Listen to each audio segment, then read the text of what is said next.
Oh, mm, mm, mm, mm. Douglas Chunks in the building. Stephanie McCoy in the building. Mm.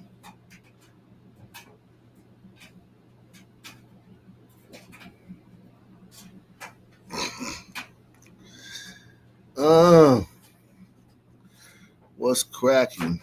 Lizzie Hendricks. Yikes.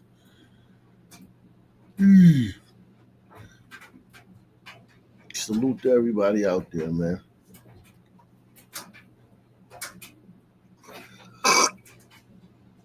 D from Boston in the building. Salute to everybody out there, man.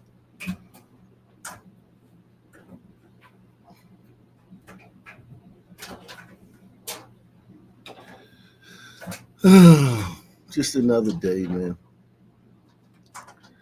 Just another day. Just another day.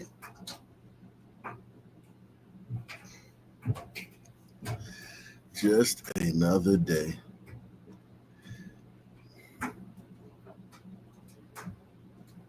Yeah, I'm in the Emma effing house, man. My- I'm in the Emma effing house, my nigga. You better believe it. We in here, my G. My G.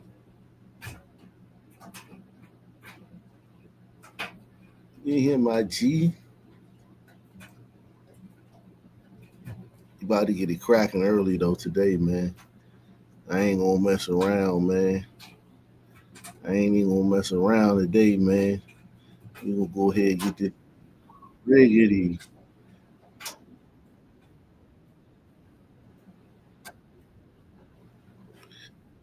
Oh wow, I can hear that dryer in the background.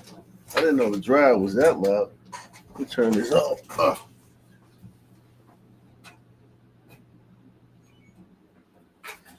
I didn't know the dryer was that loud. I didn't know the dryer was that loud. Let me go ahead and turn that off real quick.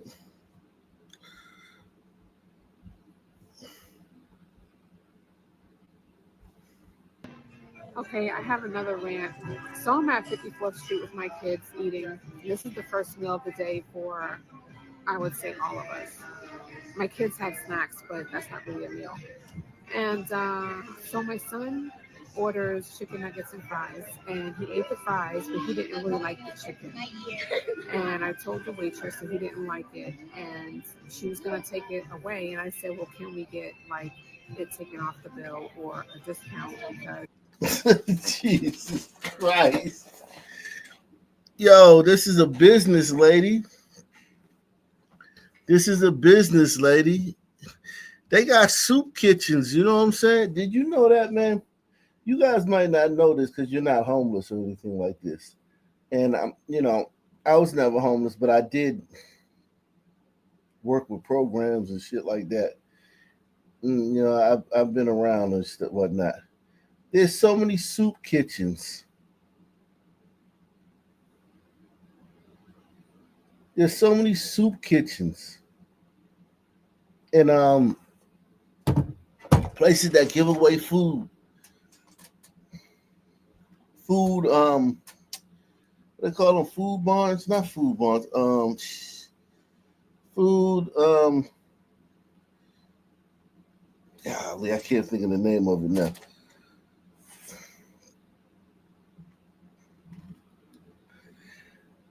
But yeah, this woman, come on, baby. And now I guess she gonna cry. She gonna cry racism. I guess she gonna cry racism. Okay, I have another rant. So I'm at 54th Street with my kids eating. This is the first meal of the day for, I would say, all of us. My kids had snacks, but that's not really a meal. And so my son orders chicken nuggets and fries, and he ate the fries, but he didn't really like the chicken. And I told the waitress that he didn't like it, and she was gonna take it away. And I said, "Well, can we get like it taken off the bill or a discount because he ate the fries, but he didn't eat the chicken?" Now we know that chicken is the most expensive portion on that plate than the fries are, and she's like, "Okay." So she talks to the manager. She takes the whole kids meal is $7.50. She charges me $5 for the fries, and it was probably like 10 fries on the plate. So I'm like annoyed right now and will probably complain about it. Finding this event. Jesus Christ. Y'all talk about Karens. Y'all got the nerve to be running around worrying about Karens 24/7. My God, y'all are annoying. Y'all are so annoying, yo.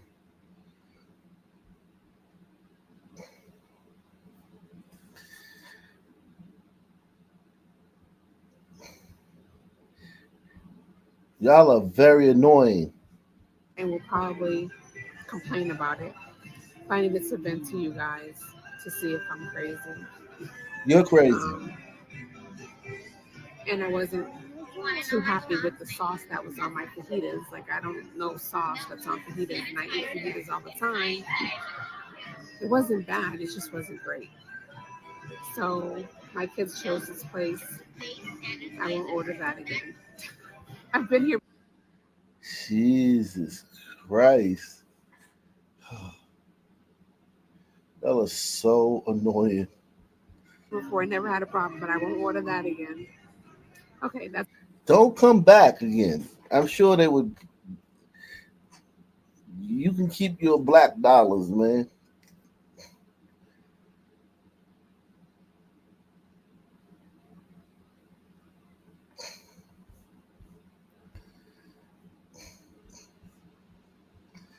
For you, yeah, they're waiting for you, yeah, for you, yeah, they're waiting for you.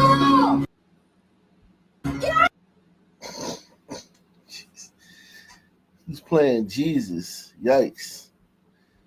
Uh, Jesus. Oh, God. Jesus Christ.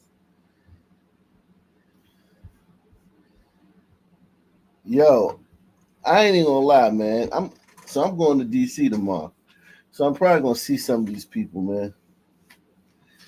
You don't see too many of these people up here in the mountains, man.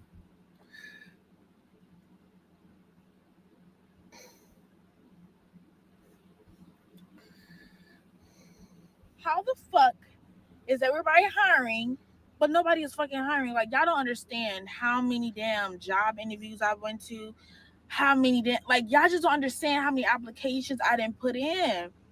And mind y'all, I'm calling these places because, you know, back in the day, you used to quit a job, get a new job the very next day or whatever. So I'm calling around to these jobs or whatever the case may be, whatever, all the applications I had put. 1, 2, 3, 4, 5, 6, 7, 8. 8 piercings. She's got 8 piercings. Then she probably ear. Then she got the 9 piercings on her face.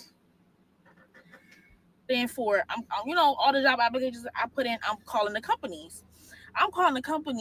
They're like, oh yeah, like one place like, oh yeah, we're not pulling the applications yet. They haven't given us a green light to pull the applications. Then it's like I'm having interviews. They're like, oh yeah, you got the job. Okay, so when I'm gonna start? Like, you're giving me the job, you're not giving me no start date, no nothing. Then it's like getting annoying. Then it's like one job. I went in, I had an interview. Mind you, they asked me like 50 fucking million questions and I did a good job. and you're telling me I have to now come back for a second interview. So it's just getting to the point where it's just getting annoying because I'm really trying. And then it's like, y'all, my motor went out on my car. So I'm essentially having to pay somebody to take me back and forth. Mind y'all, paying for somebody to take you back and forth places $25 or more. Like, it's like, and it's getting frustrating because it's not like I'm trying. Then it's like, don't get me wrong, I do have a job. Like, I have a part-time job, but I'm trying to get another full-time job or whatever the case may be. And it's just getting annoying. Okay, I've had it. Because it's like, how is y'all hiring but ain't nobody hiring? Then it's like, I put in an application, I'm calling you, I'm ready to start working. Like, I could start working today, no shade. And nobody is saying nothing.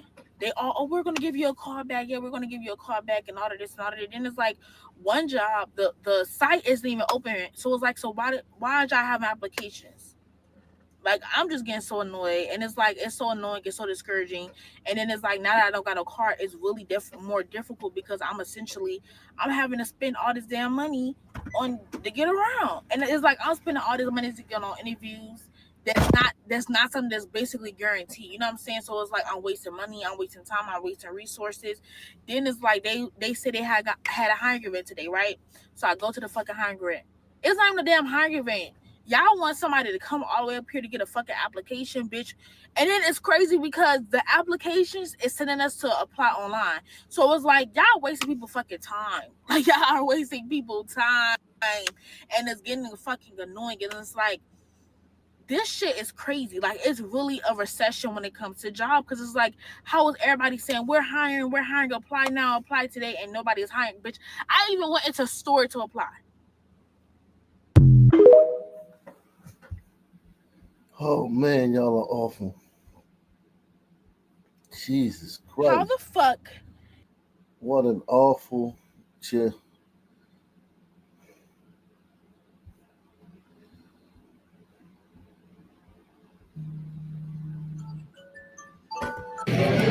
So we buzzed down that coffee. You are gorgeous. Like, you're like radiant. Oh my goodness. Thank you. Take care. Oh. Yes. You are not gorgeous. You let me see.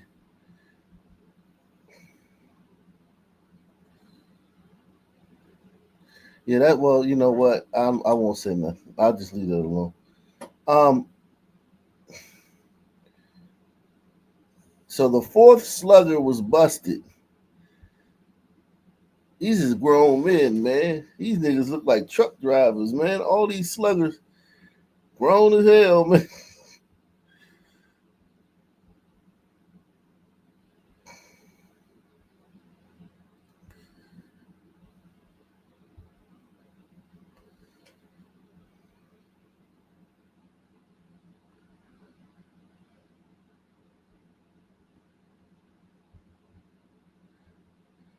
Oh, Lord. Sisters, y'all talk too damn much, man.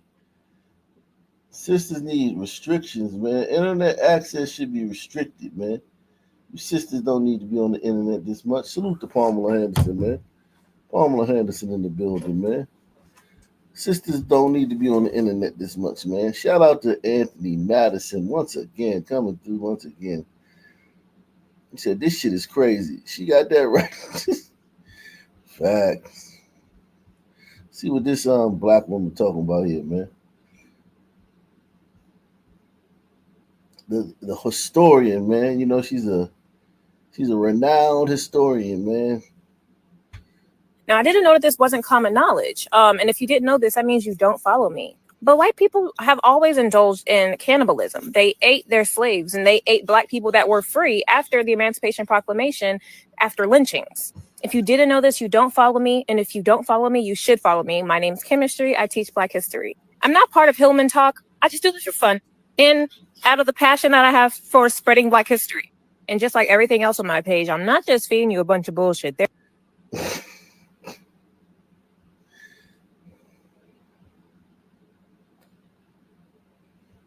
passion that I have for spreading Black history. And just like everything else on my page, I'm not just feeding you a bunch of bullshit. There's history. And just like everything else on my page, I'm not just feeding you a bunch of bullshit. There are history. And just like everything else on my page, I'm not just feeding you a bunch of bullshit. There are a plethora of books that you can look into that proves that this is a fact. Books like The Delectable Negro, which covers recipes of how to eat Black people. Another book called Edible People, The Historical Consumption of Negroes and Foreigners. And I believe it was like The Cannibalistic Trade. And that's just two of many. But yeah, if you want to know more about the topic, if you scroll down on my page, I have a video called White People Ate Black People. It's very, very informative. So go ahead, learn you something. Follow me. I teach Black history. Also tap my link tree. I have a nonprofit, a YouTube, all that good stuff.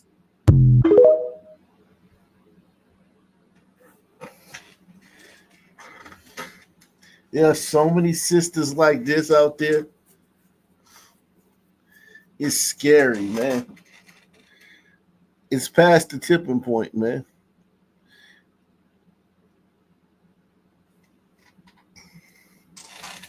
I'm happy these chicks are scared of Shaniquas, man. This girl's scared of Shaniqua, man. These girls like this, they scared of Shaniquas. Press 1. They don't talk this shit around Shaniquas. They know Shaniqua gonna be like, man, shut your goofy ass up. They only talk this shit around white people, on the internet. On the college campus. On their little college campus. Their little echo chambers. These kids are scared of Shaniqua. They don't like Shaniquas either, man.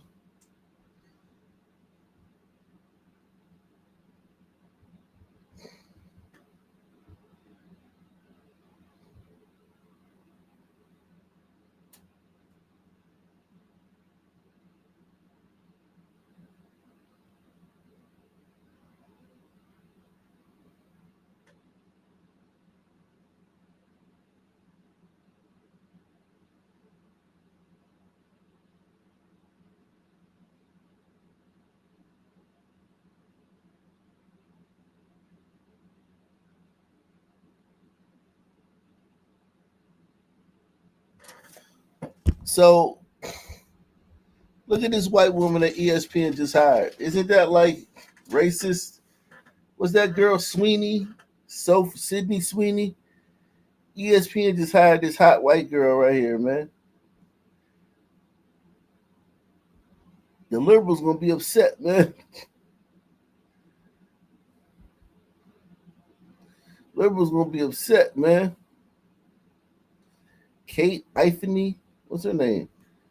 Kate Feeney. Katie Feeney. Yeah, liberals gonna be mad as hell about this. She pretty and she white.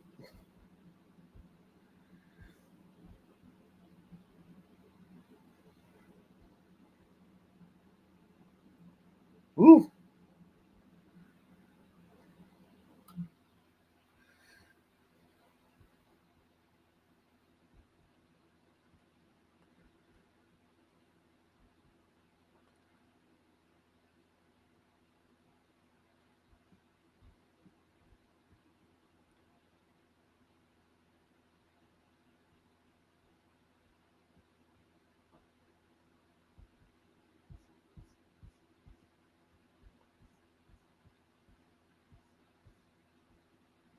They said, why are they like this?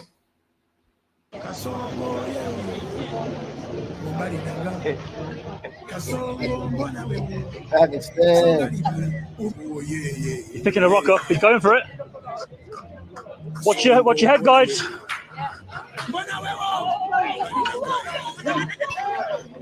You fucking scumbag. There's kids around. Behave yourself. Fucking hell. Frick. Oh, fucking hell. I'll get you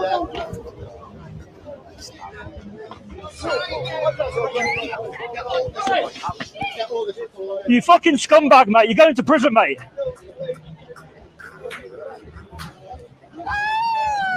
Take them rocks off him. Someone hold him. The police are on the way. Sorry? Delete my video. No. Why? No. Why? No. Why? Why no?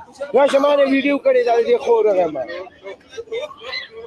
तो ऐसे तरह सीधा हुआ हूँ. मोरजो. Just calm down. It's fine. I'll give you a message. Don't put my phone, man. Don't put me video. White people some bitches. Press 1. White people are some bitches. Y'all some bitch ass. How are white people some bitch ass niggas? That's almost impossible. Y'all some bitch ass wiggers. Bitch ass gliders, man. White people are bitch ass gliders. One fucking Pakistani and like 100 whites, and they couldn't control them.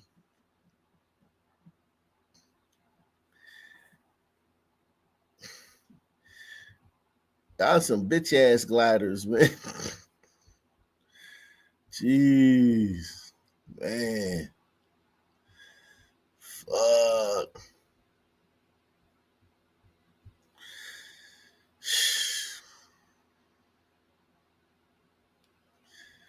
Fuck.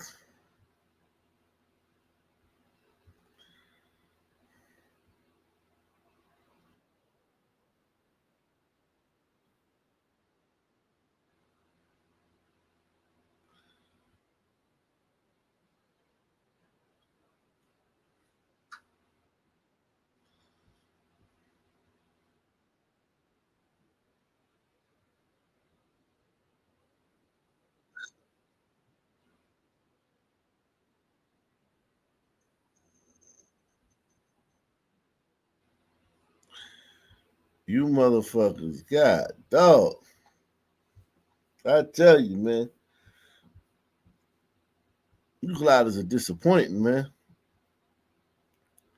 I ain't gonna lie to you, man.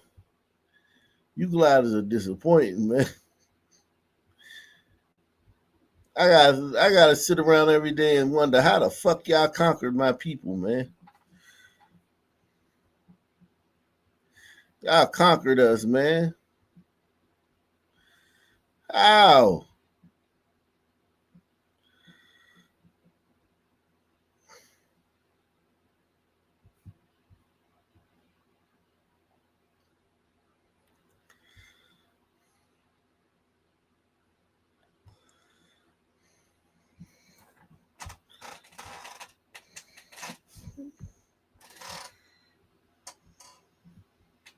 Irisha Bouton says tonight she has not heard back from law enforcement. She told News 2's David Hamilton police raided the wrong house. Bouton says this traumatizing experience may cause them to move. It was a regular night at the Mouton residence until they heard banging at the door. And the minute I walked in the hallway, I see my son. He like, whoa. My 18-year-old opened the door, and he was like, whoa. And you can hear him, come out, put your hands up, come out, put your hands up. Neighbors caught it on camera. With their guns, I'm trying to take out the trash. Arisha Mouton says that law enforcement surrounded her house. Dots aiming through my room window, like my curtains be open in my room. And you can see them out there like, put your hands up. Straight just got them boys. Don't know what they did. Days later, it is still unclear why they were there. They didn't even ask us who our name was. They just came and we asked about 5-10 times, why y'all here? Why are y'all here?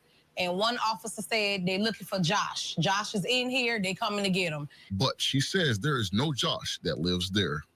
They just did a welcome. Hey, get up. We want Josh. And Josh does not live here. We don't know who a Josh is. And it's just me and my family. Once the officers found that out, they left. The incident has since traumatized Mouton's family. Loud knocks at the door. It's terrifying. Like if my mama come and knock at the door, I'll tell her, hey, can you call before? Like when y'all came, I told y'all to call me before y'all knock at the door because it's terrifying. Lights, I had to change the lights on my phone. Flashing lights is it's shocking. I jumped now. She's setting up for a lawsuit. This is lawsuit language. These are the things that she's saying all this to get this on the record for her lawsuit. Door. it's terrifying. Like if my mama come and knock at the door, I'll tell her, hey, can you call before, like when y'all came, I told y'all to call me before y'all knock at the door because it's terrifying. Lights, I had to change the lights on my phone. Flashing lights is it's shocking. I jumps now in my sleep, it's scary. The warrant for the raid, which still has not been made public, was said to be from the Louisiana Department of Public Safety and Corrections Division of Probation and Parole. Baton Rouge police officers tell us they were called to assist. We reached out to DOC for comment, but have not heard back. I want an apology. I want to know why y'all didn't ask us for our names. I want to know why y'all didn't tell us who y'all were when we asked. I want to know why guns was drawn in my little kid's face. Mouton says she's looking into a possible lawsuit. Sylvia. No shit. Now, if you guys were with us the other day, we watched a video of a black from the 60s of a bunch of black and white people sitting around talking. Remember this guy? Who remembers this guy? Press 1 if you remember this guy from the other day.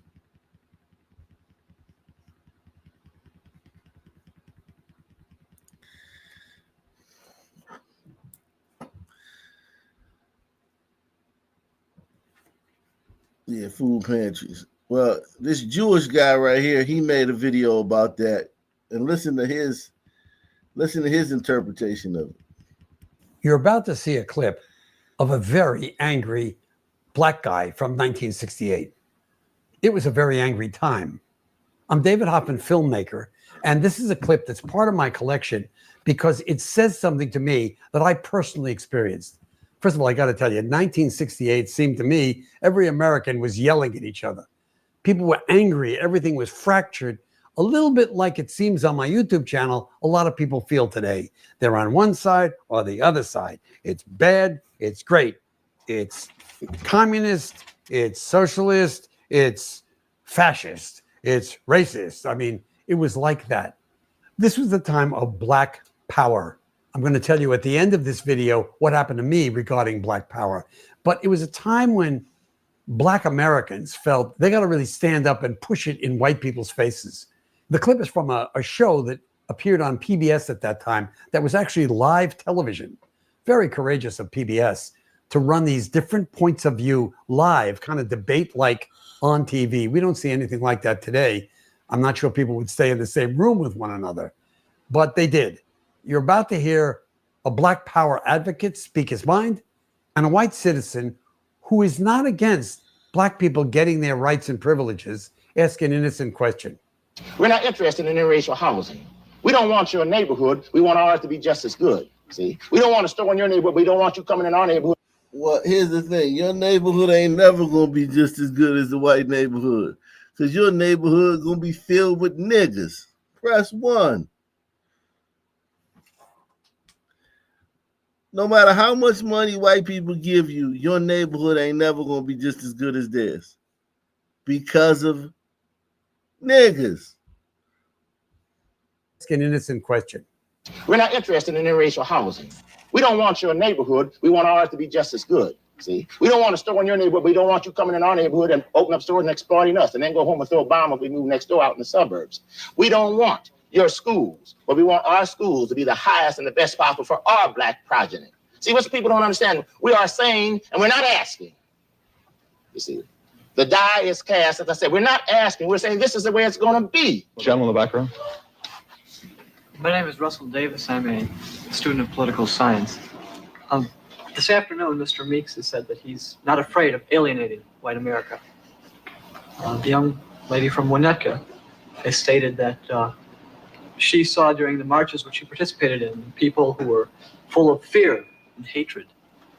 Mr. Lucas has said that the American Negro is either going to be free or he's going to be dead. My question is this. If the violence continues, aren't you, Mr. Meeks, and you, Mr. Lucas, afraid that it's going to be the second alternative? Can I answer that? Mr. Meeks, Yeah, let me answer this gentleman. You know, it's very hard to say what you want to say when after you've said it, somebody gets some answer like you haven't been talking. But you know what, young white fellow? I got a son in the 101st Airborne that you're going to kill, probably, because he's going to Vietnam. I got a nephew just came back from Korea that was wounded 3 times. The first thing happened, he went home, but a cop beat the hell out of him with a pistol butt. Now, you get this straight. You can kill all the black folks you want to, baby, but you will not kill the freedom of black folks. It's coming. We're going to get it. You think you're so indestructible. You think you're so great because you got all these weapons. I remember Mao Zedong once said he wondered where he'd get his weapons from, and then we armed Chiang Kai-shek. And he said, thank you. All right, man. All right, Black Power, man. You going on a speech, man. That white dude should have got up and been like, man, shut up, nigger. Right? Shouldn't that white dude been able to be like, shut up, nigger? If it was as bad as they said it was. That white dude should have been able to get, man, shut your ass up, nigger. That's what they say. That's what they say, man. Salute to Austin Davenport III. He said, salute Ox, sent you an email to check out. New York Bottega, YouTuber, interacting with sons. Shit is crazy. You sent it to just now? Did you send it just now?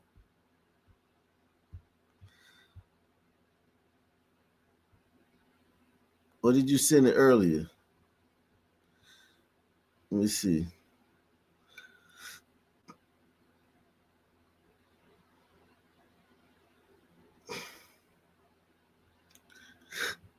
Did you just send it just now? Oh, I see it. I see it. I see it. I see it. I see it. I got it. I'm gonna have to.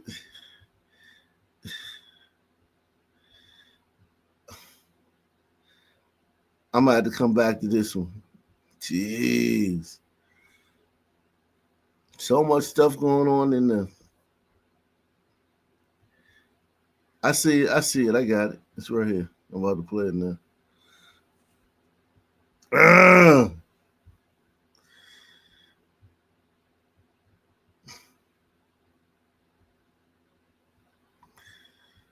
Website, right? Not me. It was my friend, right? I don't give a what that got to do with me. Nah, because I got a follow-up. I got a follow-up statement. So basically, right, I was on this little website, right? I wasn't on it. I wasn't even on it. It was like my boy, right? And he was like over here. He didn't want to come up right now, but he said he saw you on it. And this website, it's like for meeting men. Hey, look, check this out, man. Stop playing with me, G. What you mean? Talking about something, I was on it. I wasn't on shit. What the f you talking about? Oh, you not gay? Hell no, boy, I ain't gay, boy. You got me f***ed up. Stop playing with me, G. Nah, no diddy, bro. Hey, what the f do you mean, no diddy, G? Because I feel like at the end of the day, because it's like when I went over there, I thought that you was on the website. That's it. No, That's it. I don't even mean no. Stop playing with me, G. Let me get my shit so I can get the f*** out of here. Well, why you so mad, bro? Because I'm going to pop your ass when I see you. Stop playing with me. What you mean, bro? You talking about a gay-ass website. Let me get my shit and get the f*** up out of here. Nah, it's not even just about the gay website. It's because you look like it. You look like it. Stop playing with me. What you mean? You steady talking about this gay-ass shit. Do I look gay to you? Yes. Stop playing with me. I'll beat your ass. My bad, bro. I swear to God, I'll beat But your not ass. Sexy Red. I swear to God, I'll beat your ass. Come on, bro. Ain't no come on, Why bro. you so hostile, bro? Cuz, what the f you talking about? I'm a lover, Hey, bro. Stop playing I'm a lover, not a fighter. Yeah. Well, be a lover, G. I'll beat your ass in here. Hey, that's gay, bro. Man, what the fuck you mean it's gay? Hey, come on, You bro. gay. I'm not even with that. Let me get my shit. My bad, bro. Can you pay for him at least? Hell no. So you want him for free? Man, let me get my squares, fuck. I give him to you for free for pissing you off. That's cool. Yup. And then me and you can squash the beef. Yeah. When right now? Yeah. If I give you the squares. Yeah. Yeah. Yeah. All right. Stop playing. But you gotta give me a kiss though. Stop playing with me. Nah, you good, bro. My bad, bro. Right. I apologize. Man, I'm telling you. Nah, come on, bro. What you doing? Hey, you look familiar, bro. What you mean? You be on the look. So my boy, right? he be on like a website. He goes on the website, right? And then he saw like a picture of you. He be working over here. What you mean? A picture of you? What? Yeah, on the gay dating website. Hey, what's to you, man? What you mean? Why you always doing this shit, bro? Doing what? Cause you play too much, bro. I'll beat your ass, bro. Hey, on my home, bro. Hey, come on, bro. Hey, nah, chill. You finna make me shoot the shit out you, boy. Hey, nah, come on. Why you so mad? Hello, what's going on?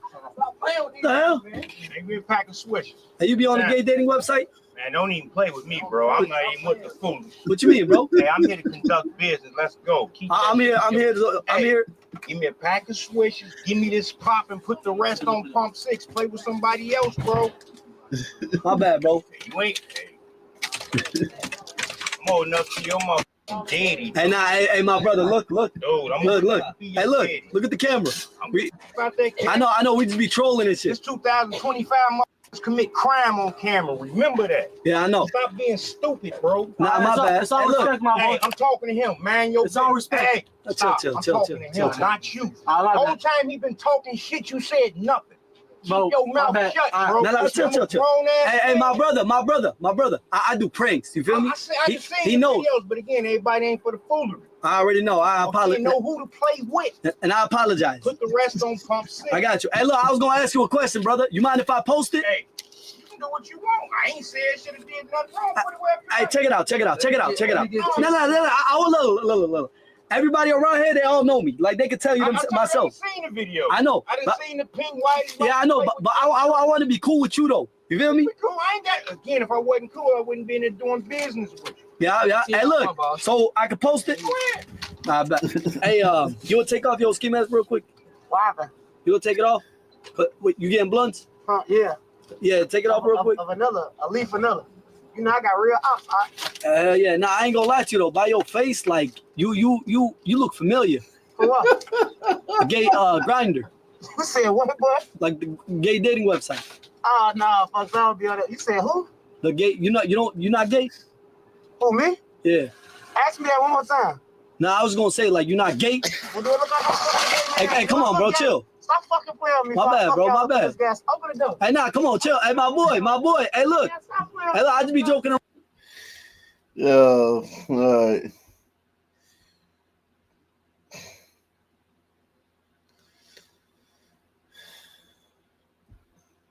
New details about a Clay County teen accused of killing their parents in their Middleburg home. Tonight, the 14-year-old's best friend is speaking with News 4 Jax. Family member also shared this photo of David Lee and Brandy Smith with them. Wow. Their 14-year-old son, Trevor Lee. Wow. The mulatto, man. These mulattoes be out here wilding, man. That little mulatto son killed their ass, man. Damn. Let me drop the link, man.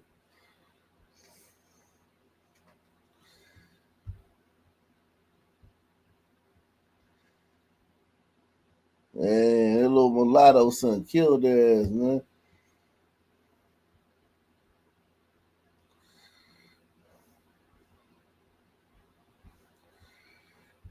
Is now charged with 2 counts of second-degree murder. Their home sits near Silver Point and County Road 220. News 4 Jax reporter Alicia Hatcher went to the neighborhood where it happened and spoke with the teen's friend.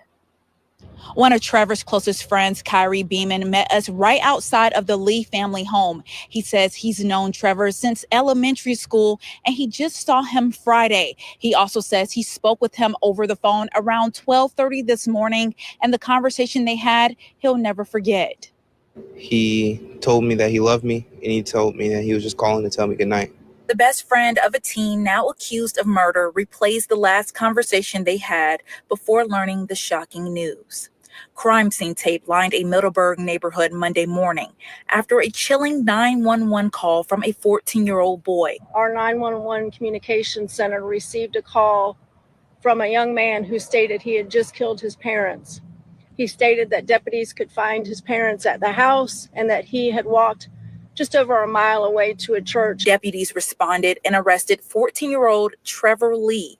When deputies got to the home, they found David Lee and Brandy Smith shot and killed inside. Preliminary investigation, and we're still very early in this investigation, it appears that there was some sort of domestic argument last night between Trevor Lee and his parents, and that this shooting culminated from that argument. When we arrived on scene, a family member was there but declined to speak. But one person did open up, someone who didn't just know the family, he considered them his own. They were probably the best or one of the best families I knew. They were funny and they treated me very well. They told me all the time that they loved me like a son and they treated me as such. Kyrie says it's still hard to believe, but he hopes people remember Trevor for more than just what happened. He's not a bad person just because he made one bad decision. He's done so much for everyone I know. Who greenlit this? I don't want him just to be known as a killer or a murderer, and that he was a great kid, a great son. Coming up on News4JAX at 6, we'll share the moment Kyrie says he will always cherish that he shared with the Lee family. For now reporting, Alicia Hatcher. Yo, I gotta say, if they're gonna say that, they gotta show some proof that the parents were like abusing him or doing drugs or something. Kids said they were great people. I mean, I don't think both of those two things can be true. Why do your parents have to be abusive for you to kill them? Well, either the parents were abusive. Well, if he's gonna say that, the kid, they're gonna show it. We're talking about Sun people, right? Yeah, I wasn't clear. I wasn't clear. Yeah, man, you come in hot like that. You don't know what the fuck going on, man. I mean, it's usually a glider. Don't gliders do this? No, not necessarily. This is that mulatto. The little boy was a mulatto. Yeah, all right, strike the record.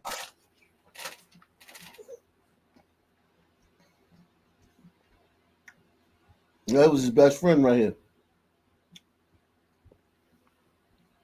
One person did open up, someone who didn't just know the family, he considered them his own. They were probably the best or one of the best families I knew. They were funny and they treated me very well. They told me all the time that they loved me like a son and they treated me as such. Kyrie says it's still hard to believe, but he hopes people remember Trevor for more than just what happened. He's not a bad person just because he made one bad decision. He's done so much for everyone I know, and I don't want him just to be known as a killer or a murderer, and that he was a great kid, a great son. Coming up on News4JAX at 6, we'll share the moment Kyrie says he will always cherish that he shared with the Lee family. For now reporting, Alicia Hatcher, Channel 4, the local station. How is he a good son? He shot his parents. I'm Daniela Guzman. I guess he could be a good person, but he can't really be a good son. Well, I mean, if he didn't do it before that, if he never Sure. You gotta understand, he could have just been an argument. There was, punished him. The kids have gotten put on punishment and killed their parents. Kids have been told they can't date a boy or can't date this girl and killed their parents. And everything was fine up until that point. So we give them a pass, right? Am I giving anybody a pass? Who's giving anybody a pass? I'm just saying how it could happen. Well, KB, are we giving him a pass or not? I don't understand what you're talking about a pass.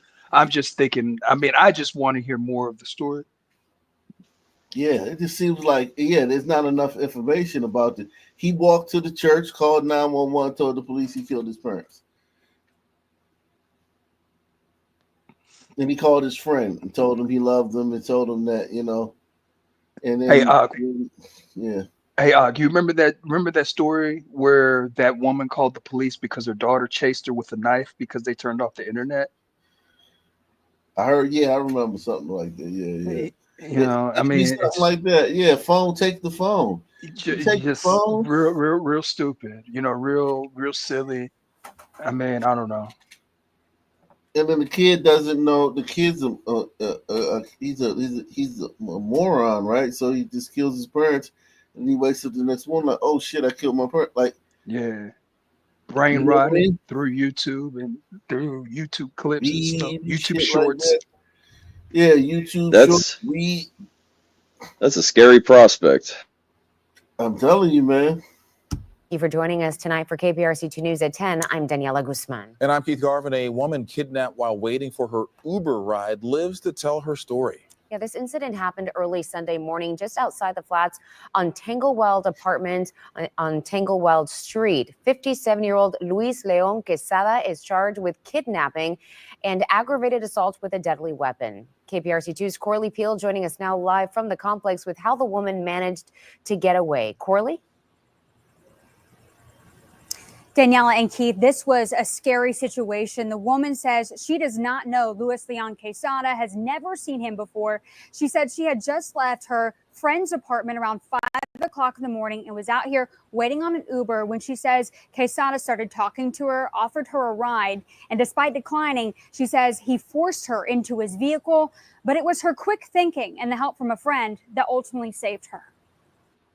This photo shows the moment accused kidnapper Luis Leon Quesada was taken into custody. The woman he is accused of taking, too frightened to show her face, but tells us he forced her into his van while she waited for an Uber outside the Tanglewide apartment Sunday morning. He pushed me in the passenger seat, and so I kind of waited for him to go to the driver's side, and I took that as a chance to run out and try to make a run for it. He continued to chase me. She tried wrestling him off as she says he pushed her into the back of his van, but was overpowered. And then he started sexually assaulting me. He took me to the front and told me he's gonna take me to a hotel and that he's gonna keep me safe and that he'll take me home afterwards. She realized fighting wasn't helping and started playing it cool. I had a gym bag with all my stuff, and so I kind of had my phone under there and I started texting my friend and I shared my location asking for help. Her friend contacted Zeed Anjar, who rushed to help. We quickly went in my car. I was like, quick, text her. Tell her, don't say anything, just let her share the location. She's like, I got the location.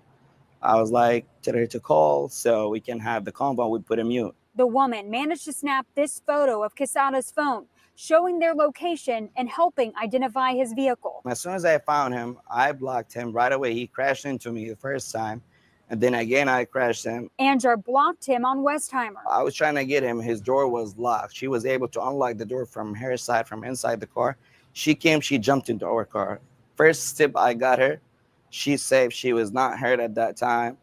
And then I continued to chase him. Quesada drove back to the apartments. Anjar blocked him again, but this time Quesada had backup. He came out with the knife, and then his homeboy, he came out with the gun. He pointed a gun at me. The other guy ran away, and police ultimately found Quesada in his apartment. I just wanted to go home, have kids that were waiting on me, and what he did in the car, God knows what he would have done if we would have made it there. And the woman is hoping her story will help warn others. Tonight, Quesada is in the Harris County Jail on a $145,000 bond for both the kidnapping and aggravated assault with a deadly weapon charges. He has not been charged with sexual assault, but he is due back in court tomorrow. Reporting. Salute to Douglas Chunks, man. He says, did I tell you about the glider kid in Fairbanks that deleted all 3 of his siblings, then himself? It was in 2022, I believe. Yeah, that is, kids, man. Shit. That's sad, man. That's really sad. Go ahead, what you was going to say? Oh, no, I was going to say I'm from that area right there, Tanglewald in Houston.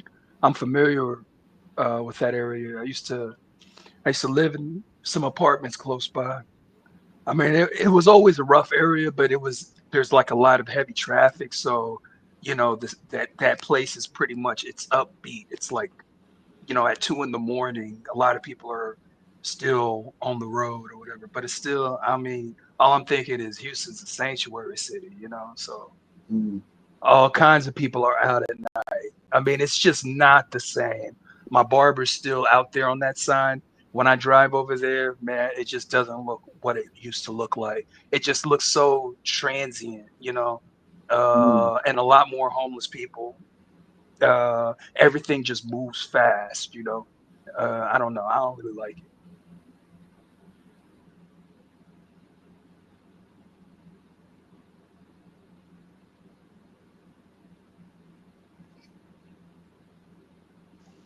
Hawk, you good?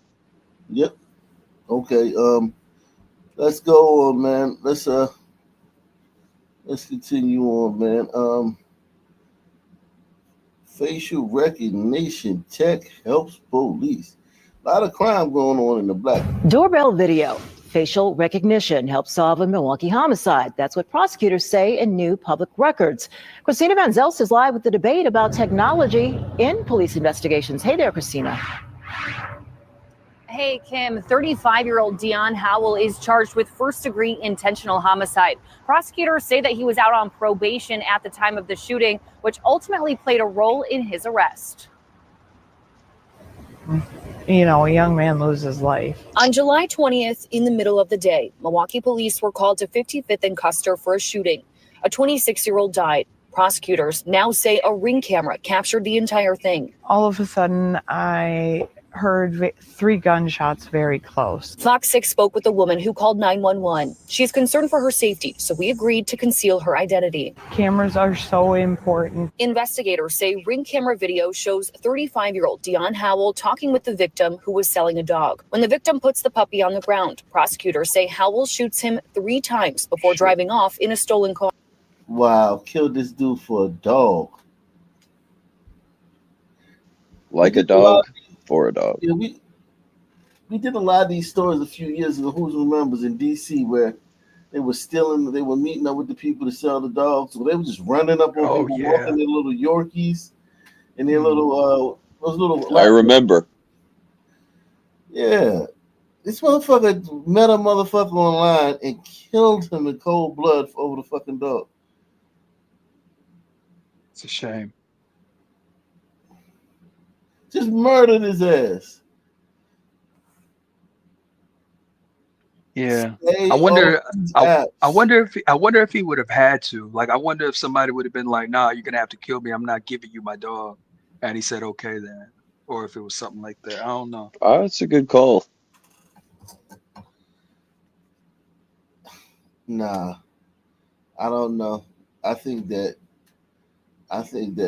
you know, you pull out a gun, you have Fox 6 spoke with a woman who called 911. She's concerned for her safety, so we agreed to conceal her identity. Cameras are so important. Investigators say Ring camera video shows 35-year-old Dion Howell talking with the victim who was selling a dog. When the victim puts the puppy on the ground, prosecutors say Howell shoots him 3 times before driving off in a stolen car. Police then traced Howell through cell phone records. Prosecutors say Howell bought the flip phone at a sell and tobacco store on Capitol. Investigators say the surveillance video was so clear they were able to. Damn, Got his ass. Broken promises. That's what his jacket say. Broken promises. Very fitting. Match Howell through facial recognition software. The Milwaukee Police Foundation's program, Community Connect Milwaukee, has 1,410 residential cameras registered with Milwaukee Police. 965 of those are integrated, meaning police have direct access to a camera feed. In April, the ACLU wrote a letter to Milwaukee's Common Council asking for a 2-year pause on the adoption of any new surveillance technology, especially facial recognition. The organization says it can't comment on this specific case, but generally is worried about mass surveillance and research suggesting that technology tends to misidentify people of color. Too many people are losing their Oh, lives. shut the fuck up, man. Is that racist? I think that's racist. Jesus, technology you know what they probably mean by that? Like, let's just say out of every 1,000 white people, they misidentify 2, right? And out of every 1,000 black people, they misidentify 3. What That's they all mean they is all need to black say. people look alike. That's all they need to say more. You know what I'm saying? Like black people doing the most of the crime though. Like, yo, they doing all of the fucking. Look at this nigga kill somebody with a fucking dog. As that debate continues, cases like this show how technology is changing police investigations. And we did ring the doorbell of the address listed in those court documents, and the family who has that video says they don't have access to it anymore, nor did they want to speak to us on camera today. Howell's bond was set at $300,000. Jeez. Video from River Hills Police showing the night thieves broke into the home of Bucks player Bobby Portis. This all happened back in November while the Bucks were playing a game at Fiserv Forum. In the video, you can see the suspects breaking a front window and getting away with a safe. Police say they got away with nearly $1.5 million worth of Portis' items, including his 2021 championship ring, several watches, and about $50,000 cash. Police believe the thieves also targeted other athletes' homes across the country. In all, they're suspected of stealing nearly $5 million. Those look like maybe Venezuelans or something, or Mexicans. They don't move like blacks. These dudes didn't move like blacks. They didn't have a black swag. You recognize these tennis shoes, TRS? No, I've never been a shoe guy. Like an Air Max. Yeah, they don't look like. I don't know. These don't strike me as These don't strike me as sons. Yeah, I'm more of a Vans and Chuck Taylor kind of guy. Oh wow.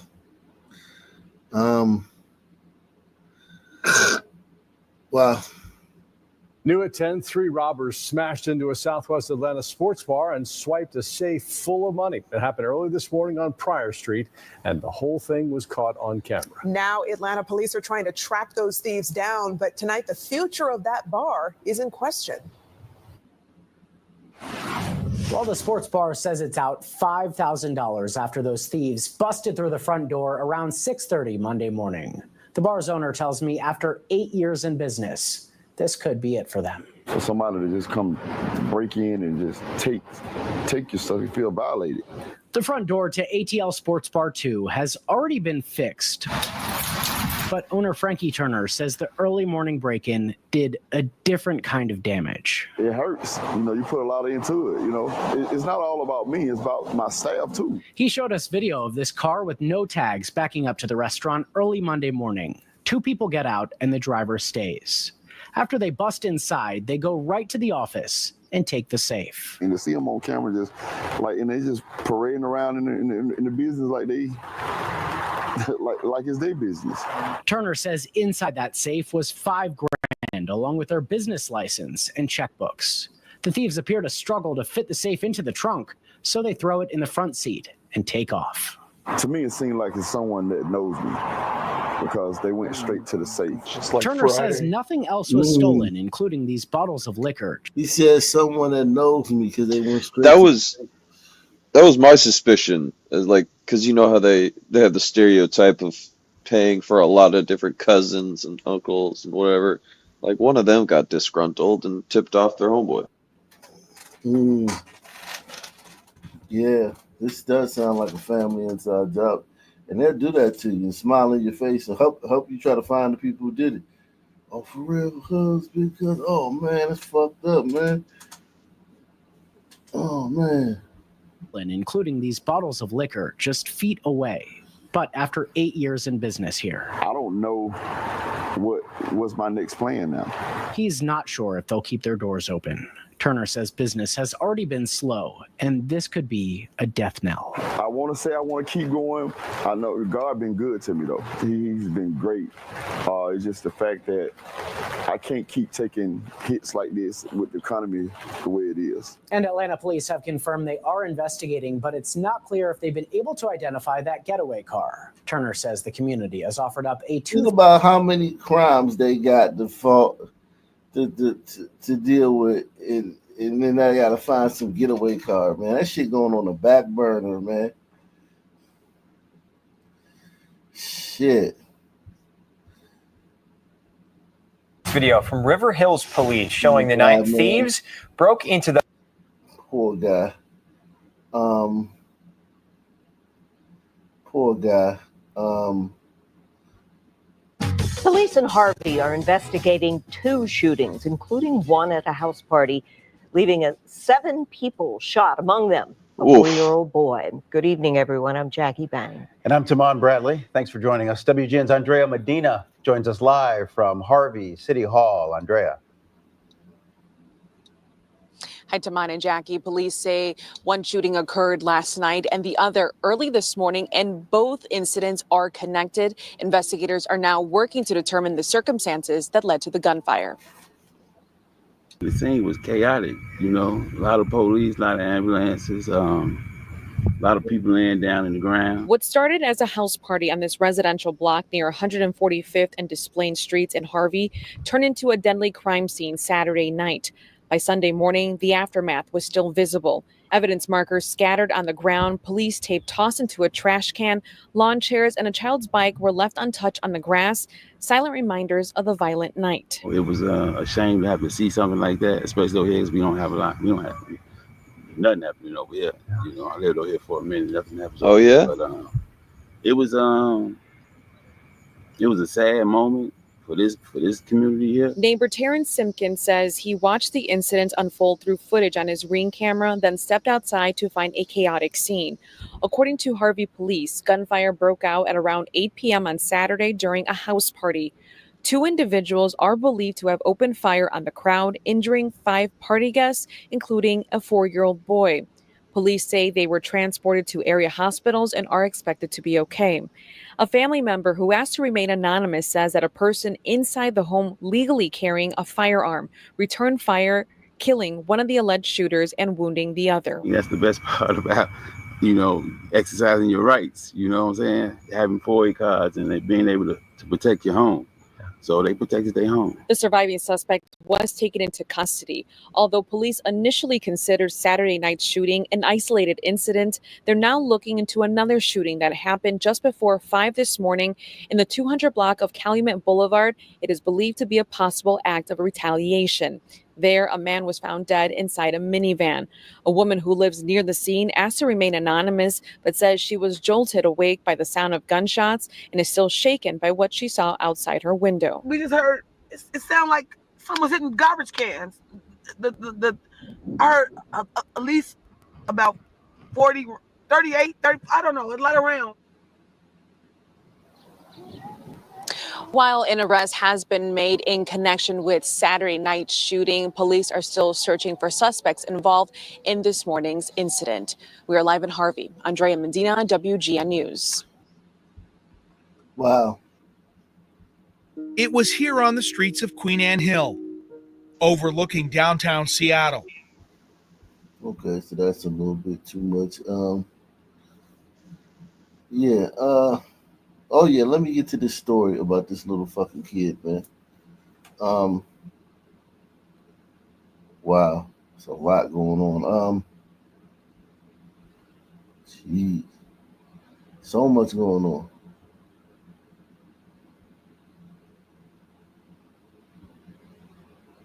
So much going on. Everyone smash that like button. Shout out to Big Larry. Big Larry is in the building.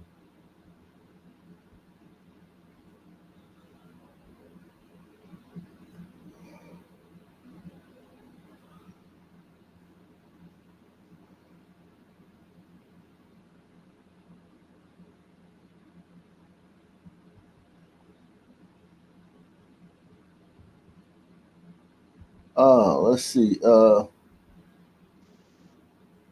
right. Damn, they got rid of the Sky Coach. This That's is trolls. This is fake. This is fake. You know, there you go. This is fake, man. No, I don't use Twitter. Yeah, no, that's fake. Oh, you don't use Twitter? Oh, you missing out.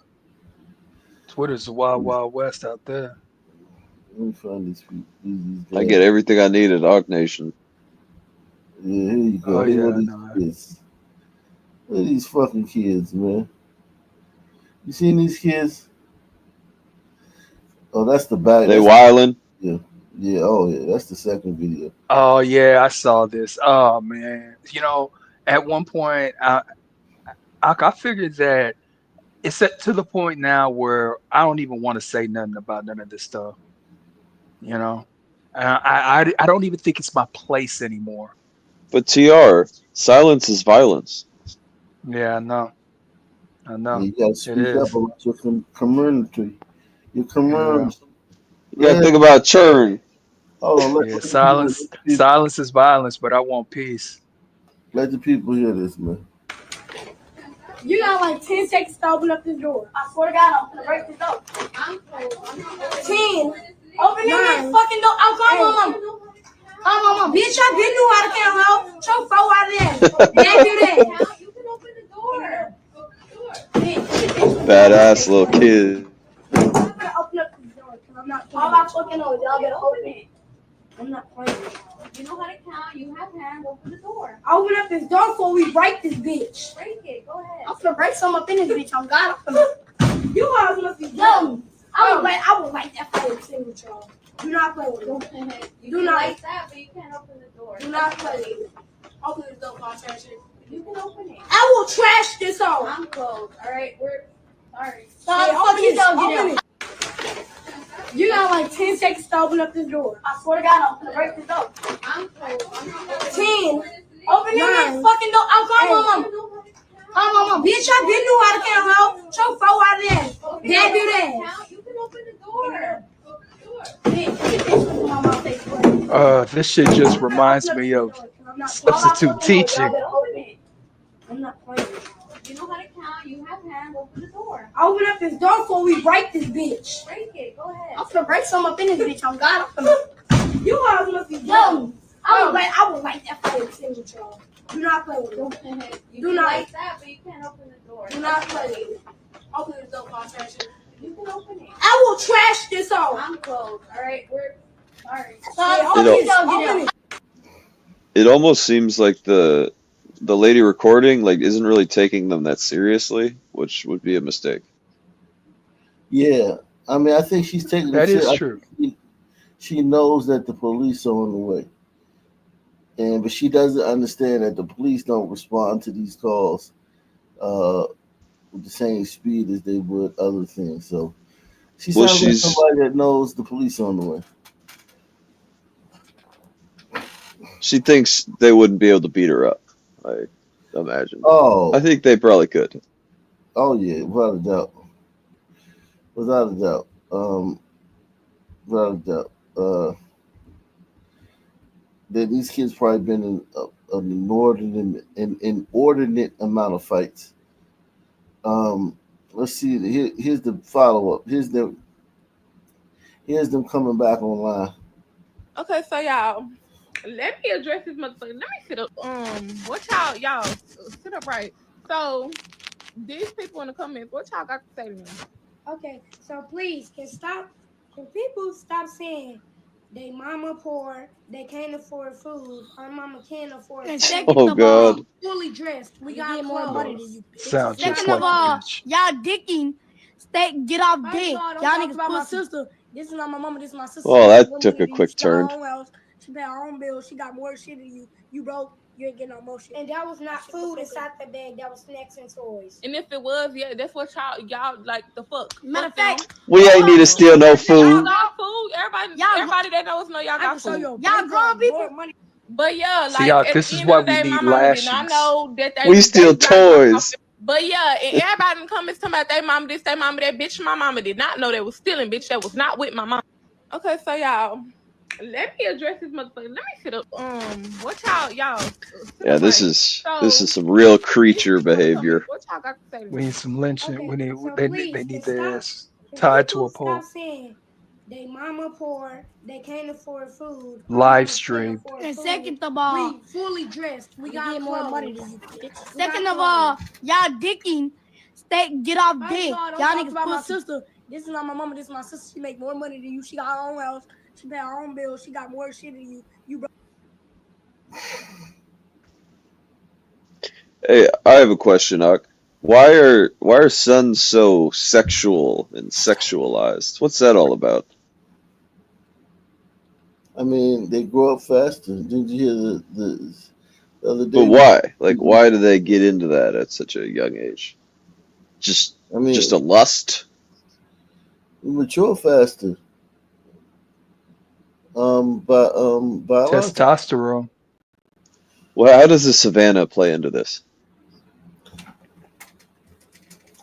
I don't know. What did they do that was so sexual? Or what did these kids do sexual? Well, he I think started talking KB's about talking dicks about and how he's stuff, talking. but Yeah, I'm just no, that's extrapolating. he's just listen. I mean, he just listens to his sister talk all the time. He listens to her on the phone and he says the same School. They shit. go to school. They go to school.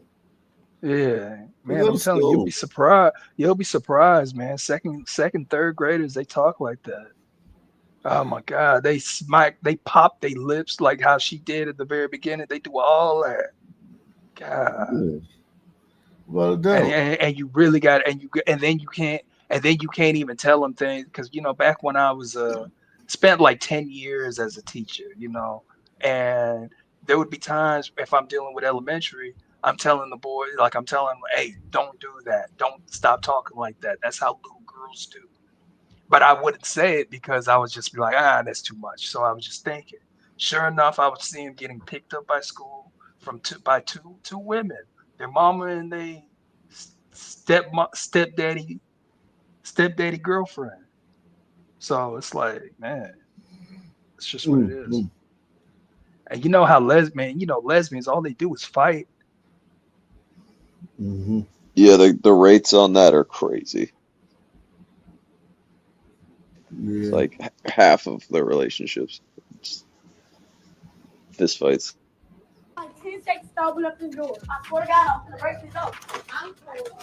10. Open it. I'm calling my mama. This is not my mama. This is my sister. She make more money than you. She got her own house. She pay her own bills. She got more than you. You broke. The lack of fathers is why boys acting like this. Oh Lord. I totally disagree. If they fathers were there. I disagree. It's a cop out. I disagree 1,000%, man. And listen, salute to Brandon Tatum, man. You got a great platform and everything. I agree. But I really wish he would stop saying this shit, man. It's lazy. Yeah, who you think their father? Who does he think their father is? Fucking Colin Powell or some shit. What the fuck? Denzel Washington. Who the fuck does he think these little fucking kids' fathers are? Morgan Freeman. It's just crazy when they say that shit. And I know Brandon Tatum from the hood, so it's maybe he forgot or something. Is he talking about a father figure, or is he talking about the actual? I'm pretty sure. father? No, he's just gonna say their dad, their actual dad should have. It's his responsibility to get it together and be Bill Huxtable. What if he got 8 baby mamas? What if he got 6? He's gonna be like, well, he's still gonna have to pick himself up by the bootstraps. Oh fuck, man, dude. No, he can't go by the DNA. He can't. He's not going by the DNA. Who the fuck does he think they're seriously? We already know what the mother's like, right? We ain't seen the mother yet. These kids all on the internet and we ain't seen the mother. So that tells you a lot about her. Yep. Who fucking her and putting a baby in her? Seriously, who? Fucking Barack Obama? Who the fuck does he think the father is? Does he think the father is you know what I'm saying? A fucking, some guy from one of the black fraternities and shit who's got 8 laundromats and shit, and you know what I mean? Who the fuck you think the father is? The father is goddamn Pookie or Ray Ray. Brandon Tatum would be like, well, it's still Pookie's responsibility, and then us as black men, we really let down. We really dropped the ball on this. Us black men, fuck out of here. If he said, listen, I would give him more respect on this topic if he said black men than the actual father. These fucking hood rats. Listen, these hood rats. Remember the hood rat the other day when she was talking about I only like niggas who. He's saying they were soft or like Yeah, they could cook or something. I don't know. yeah, She was like, going off. good guys is lame and shit. Yeah, Salute I ain't to gonna lie. Malik Yeah, Quelly. He says, these are the babies from the crack. Nah, this ain't got shit to do with no fucking crack. I grew up with kids like this, man, in school and shit. Shit ain't no fucking crack. You know what the fuck it is? It's the inner goddamn city. DNA and culture. It's DNA, and then it's kneaded with it's like the DNA is like a big lump of dough, and the culture just the hands that knead the dough. It's like Maybe literally just that. It's like nothing more than that. Niggas create a culture. Now there are good kids in these nigga neighborhoods, but those good kids are nobody. They're like nobody. calculator.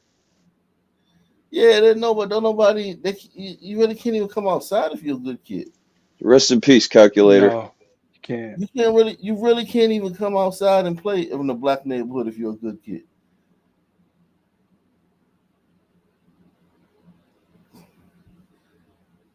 You'll be bullied relentlessly.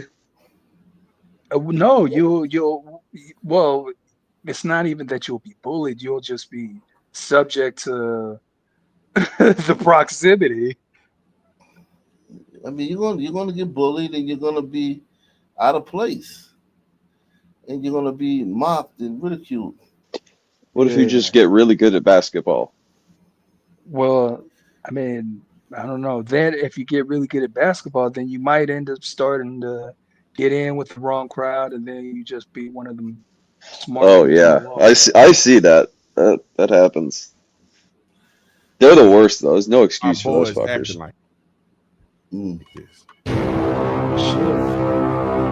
Listen, y'all, the system ain't broke, it's rigged. And if you're buried in debt, that has customized options of thousands. And if I needed this, and I wish I had it when I was 30 seconds. Must be nice to have all At these the sponsors, man. let's take Damn. it. This is what I've been waiting on. Hey man, Pull these little juvies Hit the up. like. plugged in. At the Walgreens acting a fool. This is the problem with kids today. They parents are silly, too occupied with being, I don't know what they doing. They watching the football games or something. Your kids at the Walgreens, my daddy would have came through here and turned into a murderer. I think my daddy would have murdered me Oh, a if I was murderer, in huh? Walgreens acting like this. At the minimum, that belt would have been breaking sound barriers all over our neck and back like we were slaves. If we were in the store acting like this, who is raising kids to talk like this as they are stealing? This is not kids rebutting a person who's being a Karen, which is still wrong, but it's not like they're rebutting a person that's doing something wrong against them. These kids deliberately went into a Walgreens and was stealing. And they little kids. These ain't teenagers. These little kids.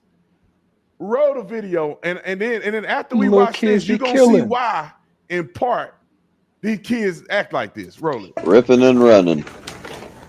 You got like 10 seconds to open up this door. I swear to God, I'm gonna break this up. 10. Open your door. I'm calling my mom. Call my mom. Pause. And these kids out here in night clothes. Now, I know that there's other children of different ethnicities that act like this, but it does seem to be Not really. more frequently that we see stuff like this. And I just don't, even me growing up in the hood, in part, sometimes we lived in the hood, then we moved on up. But I don't remember us being this silly. You know, old head to come in there and be like, hey, y'all, what y'all doing? Get out of the store talking to no. You don't talk to people like that. If somebody will say something to us, we wouldn't be running around in night clothes stealing from the store. It just wouldn't happen. We were bad, but we weren't doing this. Finish the clip. Show 4 out of that. Dad do that. You can open the door. Get this from my face. I'm gonna open up the door because I'm not playing. Y'all better open it. I'm not playing. You know how to count. You have hands. Open the door. Open up this door before we break this. Break it. Go ahead. I'm gonna break some up in this. God, you guys must be dumb. I would like that fight with y'all. Do not play with it. You Do can not like that, but you can't open the door. Do not play with it. Open the door, I'll trash it. You can open it. I will trash this.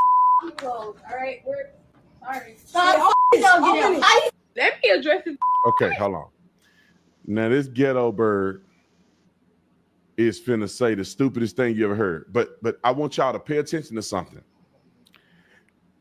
The lack of fathers is why boys acting like this. There's 2 reasons, potentially 3 reasons, that these boys don't have no daddy in their life. One is mama is a nut and she done had these boys and pushed the daddy away, won't let him see the kid, just drama. And so daddy then ain't got no time for it. That don't make him right, but that's a scenario. The other one is that he a hitter and quitter. That means he hit it and quit it and he ain't taking care of his responsibilities. The third one could be he probably died or went to prison. Those are the only reasons I can think about these boys don't have no daddy. Listen to what she's saying, because it's their sister, and then listen to the reference of the adult in their lives. Roll the clip. What y'all sit up right. So these people in the comments, what y'all got to say to them? Okay, so please, can people stop saying they mama poor, they can't afford food, our mama can't afford And food. second of all, we fully dressed. We got get more more money money than you. Second of all, y'all get off. Y'all Y'all about my sister. This is not my mama. This is my sister. She make more money than you. She got her own house. She pay her own bills. She got more than you. You broke. You ain't getting no more. That was not food inside that bag. That was snacks and toys. And if it was, yeah, that's what y'all like the Matter of fact, everybody steal. Matter of fact, y'all y'all got food. Everybody that knows know y'all got food. Y'all grown people. But yeah, like at the end of the day, my mama did not know that they like dropped off. But yeah, and everybody in the comments talking about they mama this, they mama that. My mama did not know they was stealing. Was not with my mom. Now y'all see there ain't no reference to daddy nowhere. Ain't my daddy nothing. My daddy didn't know. My mama didn't know that, but daddy ain't even in the question. It's a real fixation. Like this. What Let about me the just put mall? this in perspective. Y'all know it if you're honest. And some of y'all, no matter what color you are, done had this happen to you in your life. It's not just the black thing. Unfortunately, black people deal with this more than anybody else because the black fathers, for whatever reason, ain't in their kids' life at a higher rate. But boys, at some point, begin to turn on their mama. And when I say turn on their mama, they begin to lose respect the more and more that they grow up and get older and they got mama still kissing their butt and trying to be mama. The nice soft mama. Yeah, to the kids Tatum instead boring of the shit out of putting the hammer down. all these damn excuses. No, it's just It's true. It's just like, I mean, what is he? You think that like you would think that like those kids, the father is a part of the reason. Let's just say the father is the part of the reason he's like that, right? They're like that. Show me these neighborhoods where black kids, even come from good homes, don't get involved in the culture, don't get involved in hip hop. I know. A black culture permeates that, and that's because of our DNA. DNA creates culture. So it's like it is nowhere where black kids don't act like that, ghetto like that in public spaces. The bus, the train, the mall, the state fair. Indiana State Fair is going crazy now, right now. Let me see. But yeah, shout out to Brandon Tatum. I just that goddamn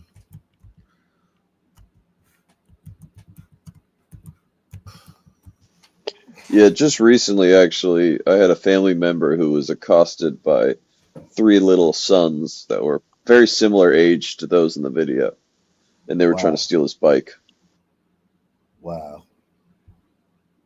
And our Claire Curry takes a look at what's being done to keep Hoosiers safe over the next few weeks. The first day of the state fair has been packed with people. Based on the foot traffic, fair organizers think that this might be their busiest opening day in the last few years. With a slight breeze and cooler temps Friday, lots of fair fans had the same idea. Today's like a perfect day for state fair. Great day for opening day.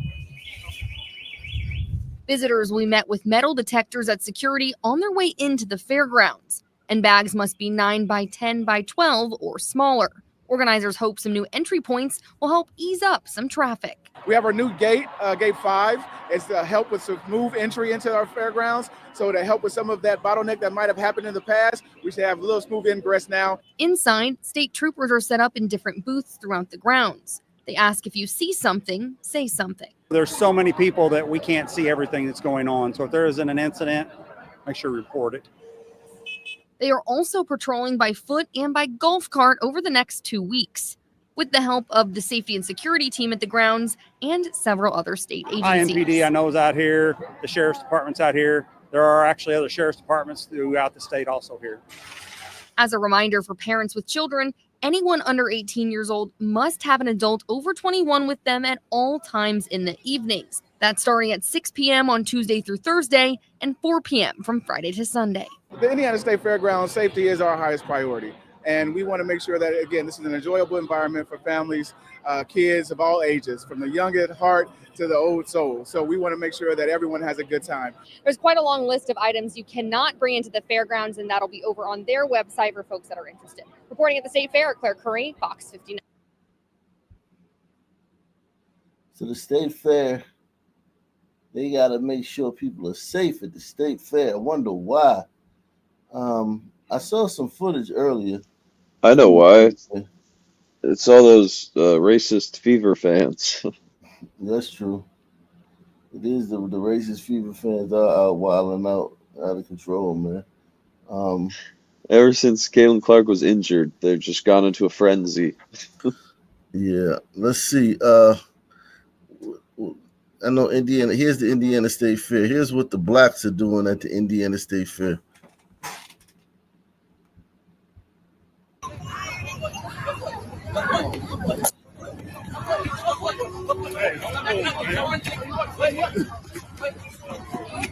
Oh, we lit.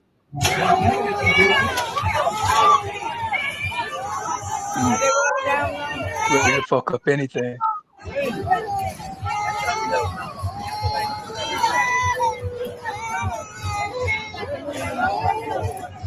Chunkin'.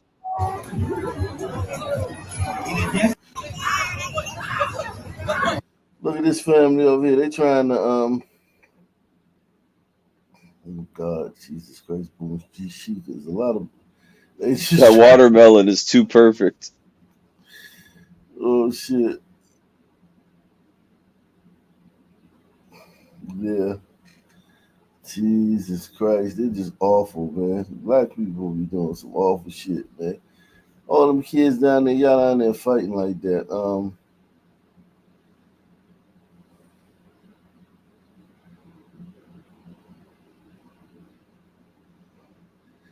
It says in 1959, the IQ to be considered mentally retarded was 85. Shit. It said 1973, they changed it to 70. Why? Because under the old metrics, over 50% of all blacks were considered mentally retarded. Don't believe me? Please look it up. Jesus Christ. I think they also wanted to draft people. Yeah.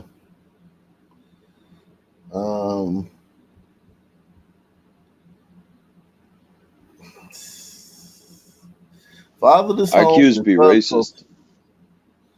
Fatherless home and thug culture. Rap and sports are more important than school and learning.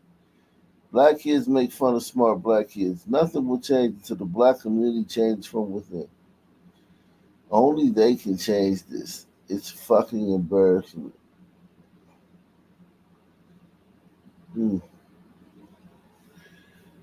Wow. Yeah, I mean, these guys are basically saying what I would say right now. Like, show me a white kid at Walgreens stealing and then threatening to destroy the place Yeah, while the doors are locked. Anywhere. Like, this is the thing. Like, they couldn't find that anywhere in the country. And it's not fathers, man. Let me see. Oh yeah, let me go here.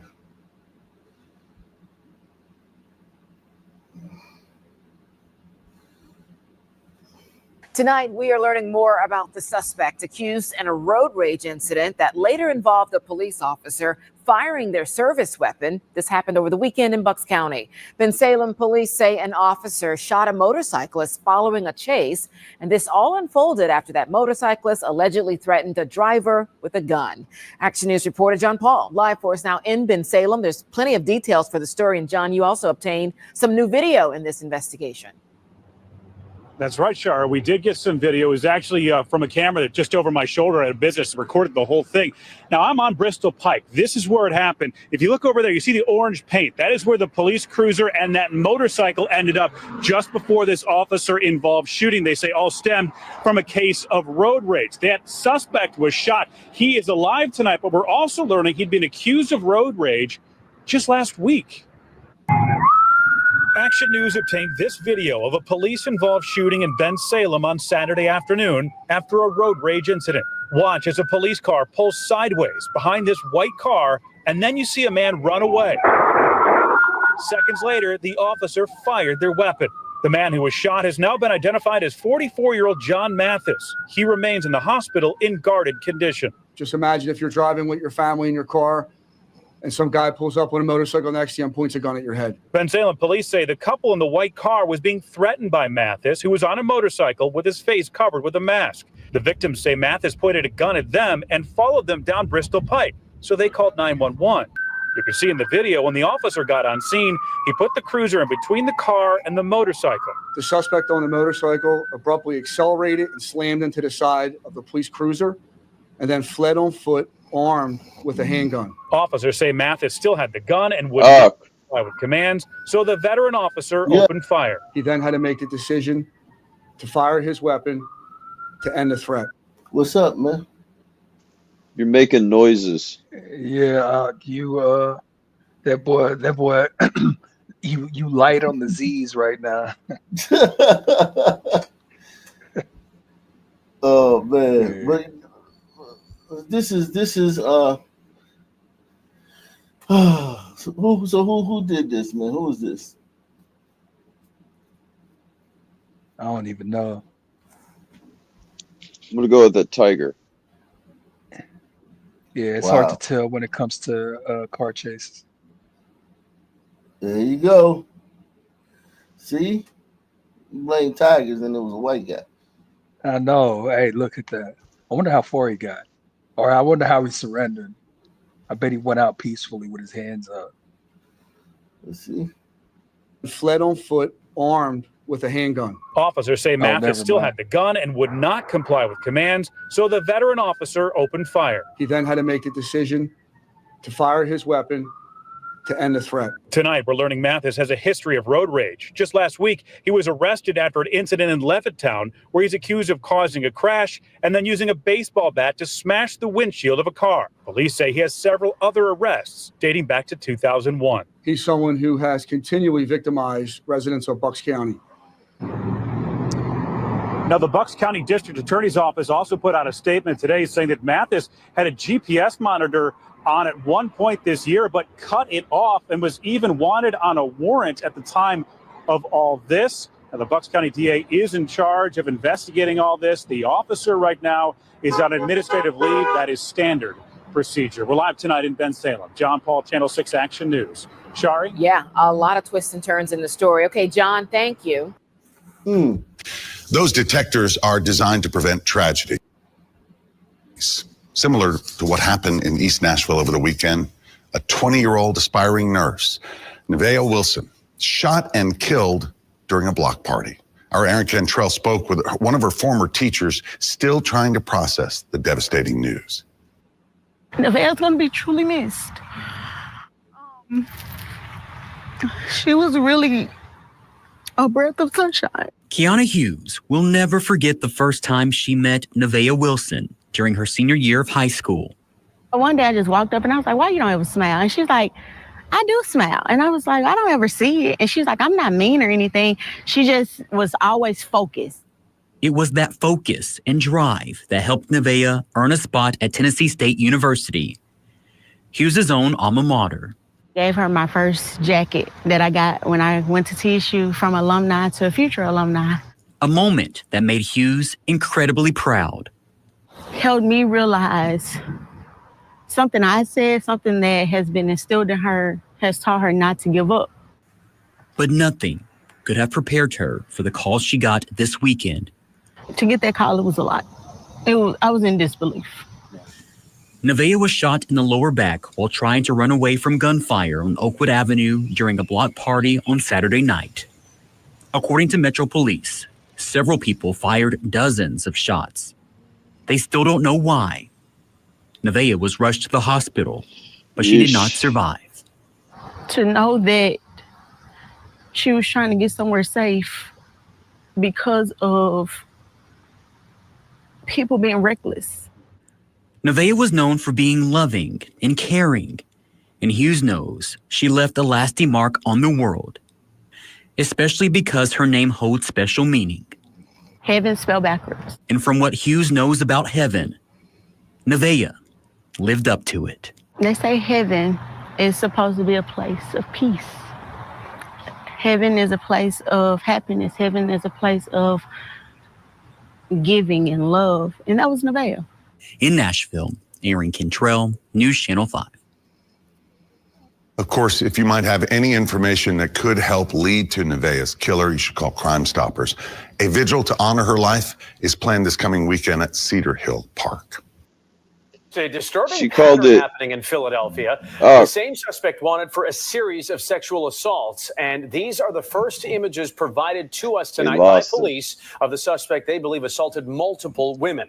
Boy, This is the out 10 o'clock again, news. I'm huh? Jason Martinez. And I'm Dawn Timoney. Investigators say these assaults took place at busy areas in and around Center City. She According called it to police, at reckless. least 5 That's an sexual understatement. assaults have occurred in the last 2 weeks. Huh. Police also say the incidents share a similar method.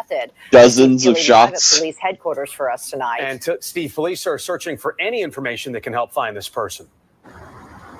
Well, detectives got a lot in their initial search soon after 3 o'clock when they announced that they discovered this pattern. So here at headquarters, just 4 hours later, we got those surveillance photos, the first images we have of this man, not just the vague descriptions that they got from some of the victims in this case. So that break really helps this case. They're hitting the streets around Center City, around the 5 sexual and indecent assault locations where they were able to find surveillance of the man they're looking for.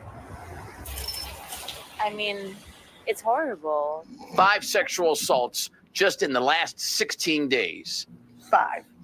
Yeah, it's terrible. Damn, I thought he woke up. SVU detectives found this No. surveillance of this now wanted AKB. man around one of the 5 known sexual assaults in and around AKB, did Center you City see that just since July 18th. that Tucker Carlson and Candace interview? No. Lock you up. Go ahead, man. Oh, okay. He was meditating. Nah. Oh, okay, that's good.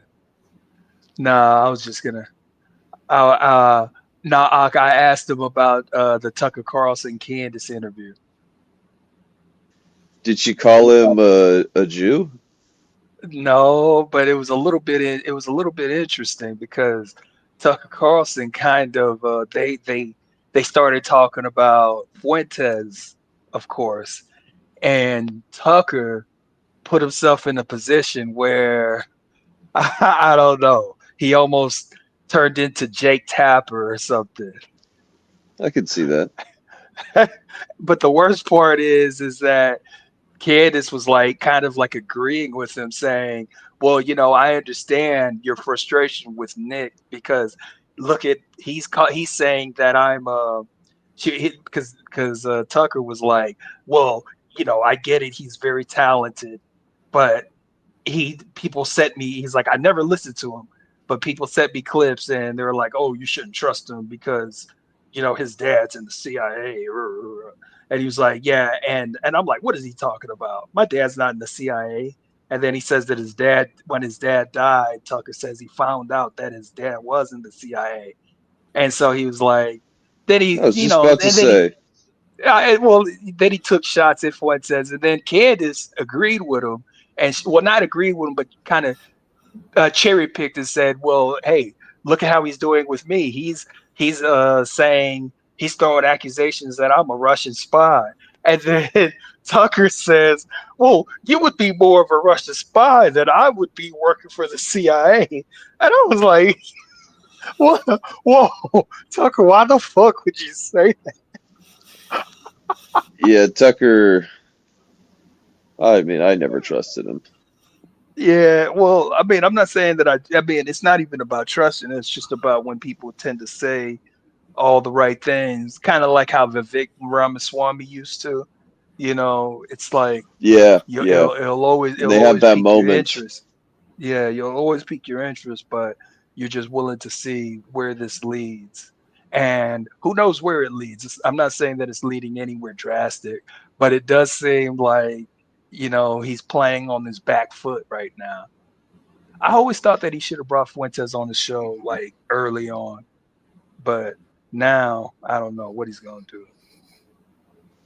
Like Tucker's independent show? Yeah, well, yeah, I'm saying on his independent show, he should have just brought him on, kind of like how he does everybody else. Yeah, I mean that's normal now. Like, well, but I'm everyone just goes saying on he should have done that. everybody's He should have, but he should have done that like a year ago. But for whatever reason, nobody's supposed to. It's like the best way that they can handle a Nick Fuentes is to say that is to act like he doesn't exist. Oh yeah, they gotta ignore it for as long as possible until it's just an elephant. But that doesn't work. It's not working.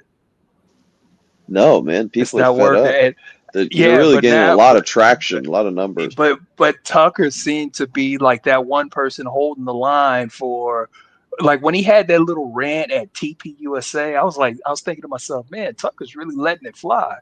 And then for him to just kind of the way he reacted, it just made me think to myself like, not a good look for Tucker Carlson.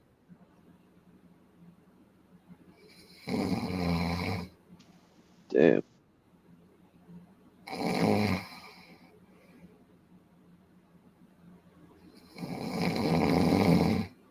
That boy passed out. Somebody gonna have to call it. Somebody gonna have to call his phone.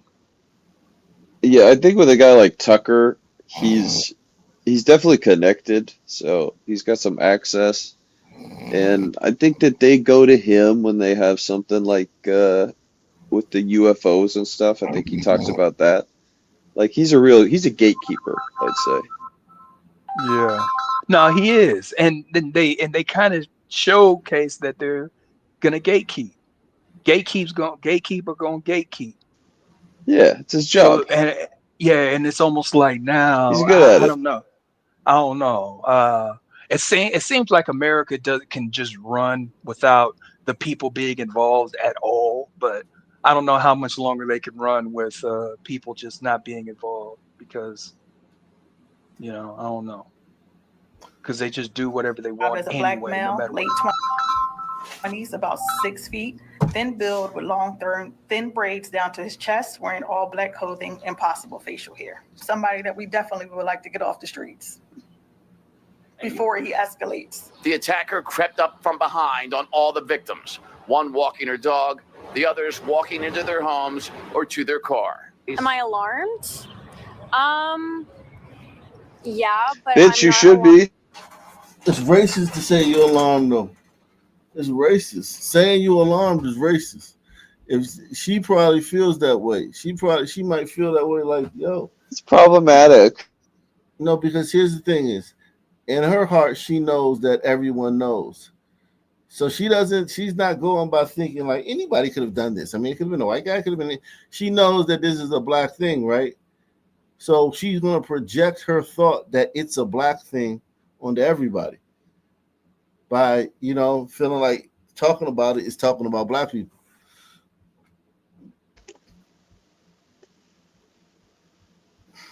All black clothing, impossible facial hair. Somebody that we definitely would like to get off the streets before he escalates. The attacker crept up from behind on all the victims, one walking her dog, the others walking into their homes or to their car. Am I alarmed? Yeah, but I'm not alarmed any more than I always am walking in the city. See? She know that it's racist to act like you're afraid of that shit. White women haven't changed much. When we watch those old videos, they act the same way. They're scared to talk about, say anything affirmative or anything solid or concrete. Everything's like hemming and hawing, some both sides, wishy-washy type shit. Yeah. Afraid to hurt feelings and shit. Yeah, don't want anyone to be offended. Keep everybody happy. Tell everybody like a how they're daily- pretty. From behind on Tell all the Lizzo victims, she's one beautiful. walking her dog, the others walking into their homes or to their car. Am I alarmed? New guys in the back. Yeah, but I'm not alarmed any more than I always am walking in the city. It's just like a daily thought that we all have. Detectives believe there are likely more than just the 5 victims they know of right now, who didn't report either being groped or attempted assaults. Women may have fought off. And women we met tonight think the same thing. Yeah, 100%. I think it happens every single day that women are attacked and don't say anything because it's treated like it's not a big deal a lot of the time. Because This is a common thing, and Guy's black. Because the guy's black. And you guys know, like think about it. Think about you report this shit, right? Like, okay. He said, all right, we're going to try to find him, whatever. Blah, blah, blah. They find him. He's out the next day. That day. I can actually remember when I was hit with the feminist propaganda of like 1 out of every 4 or 5 women is R-worded. Like that, And I just wish someone had asked the question if that is true. There's no way in hell that's true. Who's doing it? Right. Like think about it. Like in the black community, they did something where 60% of women said they got raped. Like, that's a fucking huge number, dude. That's like literally like 2 out of every 3 women you see has been raped. It's like no. Or this like so. It's a lot, but yeah, I think women. But then again, here's the thing. Like you can never imagine what people would do. Like when you hear like a little girl say she got touched or molested by her uncle or something, we you know what I'm saying, we don't know. We may know the uncle. We may know that uncle. We may know that, that person or whatever. And a lot of these families, it's the same guys molesting all the children. Like the uncle that the molester uncle don't just molest one kid, he molests a lot of the kids in the family. But still 60% is a huge fucking number. It's almost insane. yeah, I think it happens every single day that women are attacked and don't say anything because it's treated like it's not a big deal a lot of the times. So this is a common thing, That's cap. and unfortunately, it's also part of being a woman. Of course, like you have to kind of keep your awareness about you, but like if I gotta get somewhere, I gotta get somewhere. Like what am I gonna do? Stay at home all day, all night? Yeah, not gonna happen, man, you they know. need Just to be more aware of your surroundings. Got to put a bag on your I head. have to say that. Just be more aware of your surroundings. If you see something, scream for help. Like I said, in most of these incidents. This is a safe society for women. I mean, we're not like India or fucking those Arab countries where it's very Yeah. unsafe for women. That's what I was thinking while they were talking. I was like, man, they need to go find some Arabic Muslim to get on here and talk about this shit. Yeah, we're a very safe country for women. Women got it. Women got it sweet in America. Well, whether it's 30 guys, Every single time we are 30 guys or one guy attacking the woman, they're just asking for the help of the man right now. It's like, do we really want to help you? Scream for help. Like I said, in most of these incidents, neighbors did come out to assist. every single time we are walking the street, the main thought that is on our mind is who is around us, and is there a man following us? Is there a sketchy man looking at us? That's literally Sketchy what man. we think about all the time. Does he blend into the night or no? Kind of sad to hear that from Center City women tonight, but they are the smart ones, and especially now being on extra high alert rather than just what they normally are, it seems. And Sketchy police, man. we met here at detective headquarters tonight, along with the Center City women we met tonight. Think it's highly unlikely he just began doing all this on July 18th. And so detectives here at headquarters looking through prior reported incidents to see if they match up, and also hoping as both the news and now those photos get out to the public, that any other women who had anything happen to them and maybe recognize the man will now come forward. So don't Salute to Deluxe 247, aka Cal Ripken, aka the real MVP, coming through once again. My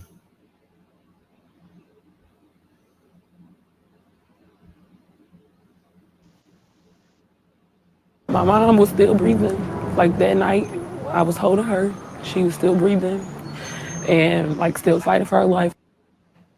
Tonight, she says her mother is fighting for her life. Right now, after a moment that changed their lives forever, only on 4 tonight, we're hearing from the family of this woman, Taisha McDowell, shot on the city's north side. That woman was the victim in a shooting we first brought to you as breaking news last night at 10.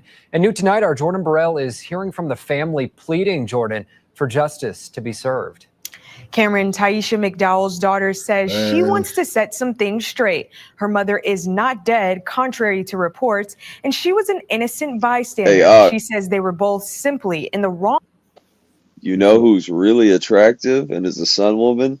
Is that YouTuber, Carmen JC. I have no idea who that is. YouTube, Google her. And Yeah, I you'll don't see know what who I that mean. is. Doesn't ring a bell. She's hot.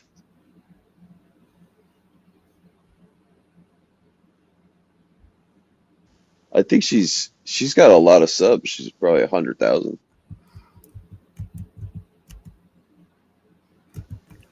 She's riding the Sunman fatigue train for sure. Carmen JC. Or I should just say the sun fatigue train. Oh yeah, I saw. Yeah, she like black fatigue. She like she's nice. Yeah, she's cool. Yeah. Dead, contrary to reports, and she was an innocent bystander. She says they were both simply in the wrong place at the wrong time, and it's left her praying for her mom to wake up on her 26th birthday. I'm hoping that things are different and that you just move, wake up, blink, anything, because we need you. We do. A woman's message to her mother after chaos erupted late Thursday night. Bullets flew outside a gas station at Goodfellow and Natural Bridge, where Natasia McDowell says multiple people opened fire. I'm assuming it was an altercation that happened before we got there, and there was some stuff going on. So he made a comment about going to get his gun. I heard him. Yo, when you go to when you're pulling up in the gas station, see a bunch of niggas and it look like it's an altercation going, drive on.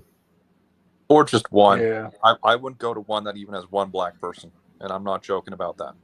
That's smart. You're not even, but the older. I like rolling the dice. The older, like vagabond guy that's just hanging out begging for change, you wouldn't go to that gas station? I mean, if I absolutely need the gas, but otherwise, that kind of limits your gas station. Welcome to possibilities. living with Sun people. Like you. I mean, but there's always one black person like hanging outside trying to like bum some change or something at a gas station. I'm just saying, like I'm talking about like, and you can tell what the scene is like when you pull up on a gas station, and it's like car doors is open and people is arguing and motherfuckers is milling around. You just keep going, like, you know what I mean? There's no reason to stop there unless you're trying to see what's going on. Unless you're trying to see what's happening. Like, unless you're like on E. Like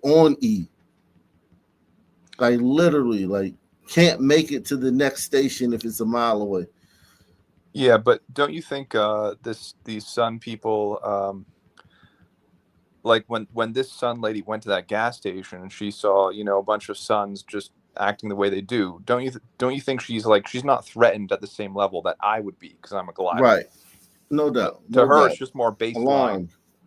Yeah. She's not alarmed by that type of Like right. I can't go in there. No, of course not. Yeah.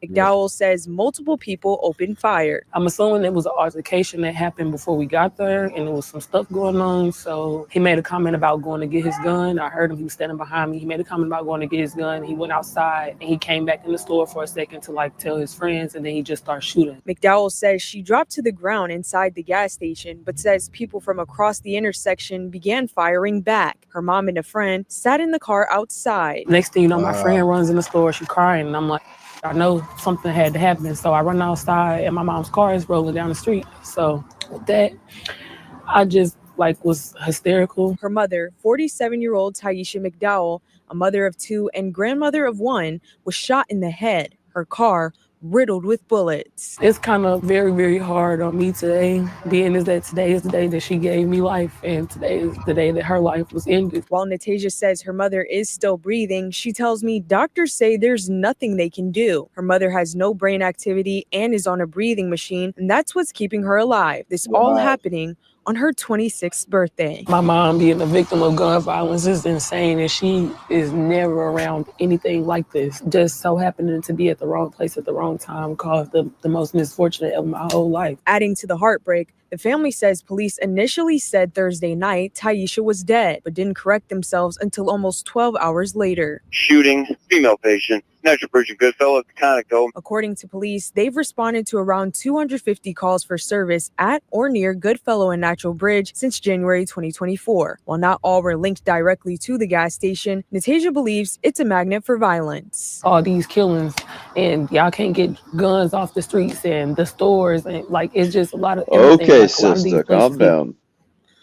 Hey man, listen, she grieving, man, and she grieving, man. She don't know. She about to have to make a decision to take her mother off life support, man. Yeah. I mean, she's handling it pretty well for it to be her mama who died. Exactly. Oh my God! If it's I'm gonna go ahead and talk shit. If my mom got murdered, I don't know how I'm gonna be acting. And you can stick up for the Sun sister. Since January 2024. While not all were linked directly to the gas station, Natasia believes it's a magnet for violence. All these killings, and y'all can't get guns off the streets and the stores, and like it's just a lot of everything. Like a lot of these places need to be shut down. Like everything. It's been so many lives taken at that gas station. I'm not understanding why they still have a spot on the land. How the fuck did you go there? Like, yo, listen. Black people, and I understand the whole like not threatened because it's baseline black behavior. I understand that too, man. Just Like they said that that Sun sister was what, 47? Yeah. Yeah, so you're a 47-year-old woman. You know, you're not like the hottest thing anymore. So what's the big point? What's the big deal? You just, go to the gas station. Maybe there's a few sons arguing with each other, but they're not going to bother you, right? Well, they don't have to because you can still catch a stray. Exactly. See what you get for defending the Sun woman? Yeah. Absolute nonsense. Babble. I'm not defending it. I'm just saying, like, I'm just thinking of it like the babble that she was babbling. I could take it more because I know she got a tough decision. Like she gotta like, hey, they're gonna ask her, hey man, what's up? Like, what's up with your mom? You know, they said she go to the hospital. Like, yo, what's good? What you want to do? And she gonna be like, Well, in that case, I guess she just sounds distracted. yeah, maybe distracted. Yeah, it's responsibility on her now that, you know, she doesn't deserve to have. It's not like she did anything, but at the same time, you know, this fucking turquoise-haired bitch is like fucking those guys at the gas station or guys like them.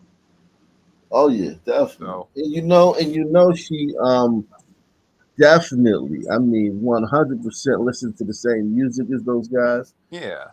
You know, So she's part of the ecosystem. Goes to the same clubs as those guys. You know that if it wasn't her mother, she wouldn't give a flying fuck about it. Yeah. Nor should she. But what I'm saying is, like, it's not like a flying fuck, like a fucking walking fuck, a flying fuck, a crawling fuck, nothing. You know what I'm saying? No, exactly. No, I know exactly what you're saying. And the only difference between her and these Sun men, you know, shooting these people at the gas station is a Y chromosome. That's the only difference.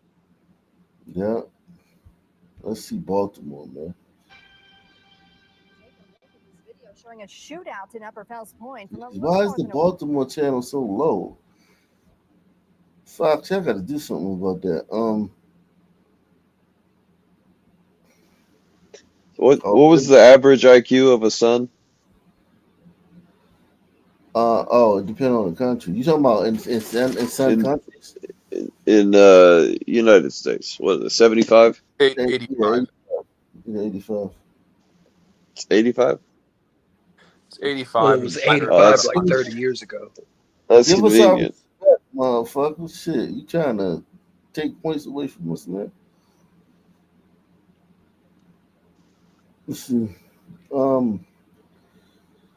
Let's see. Ooh.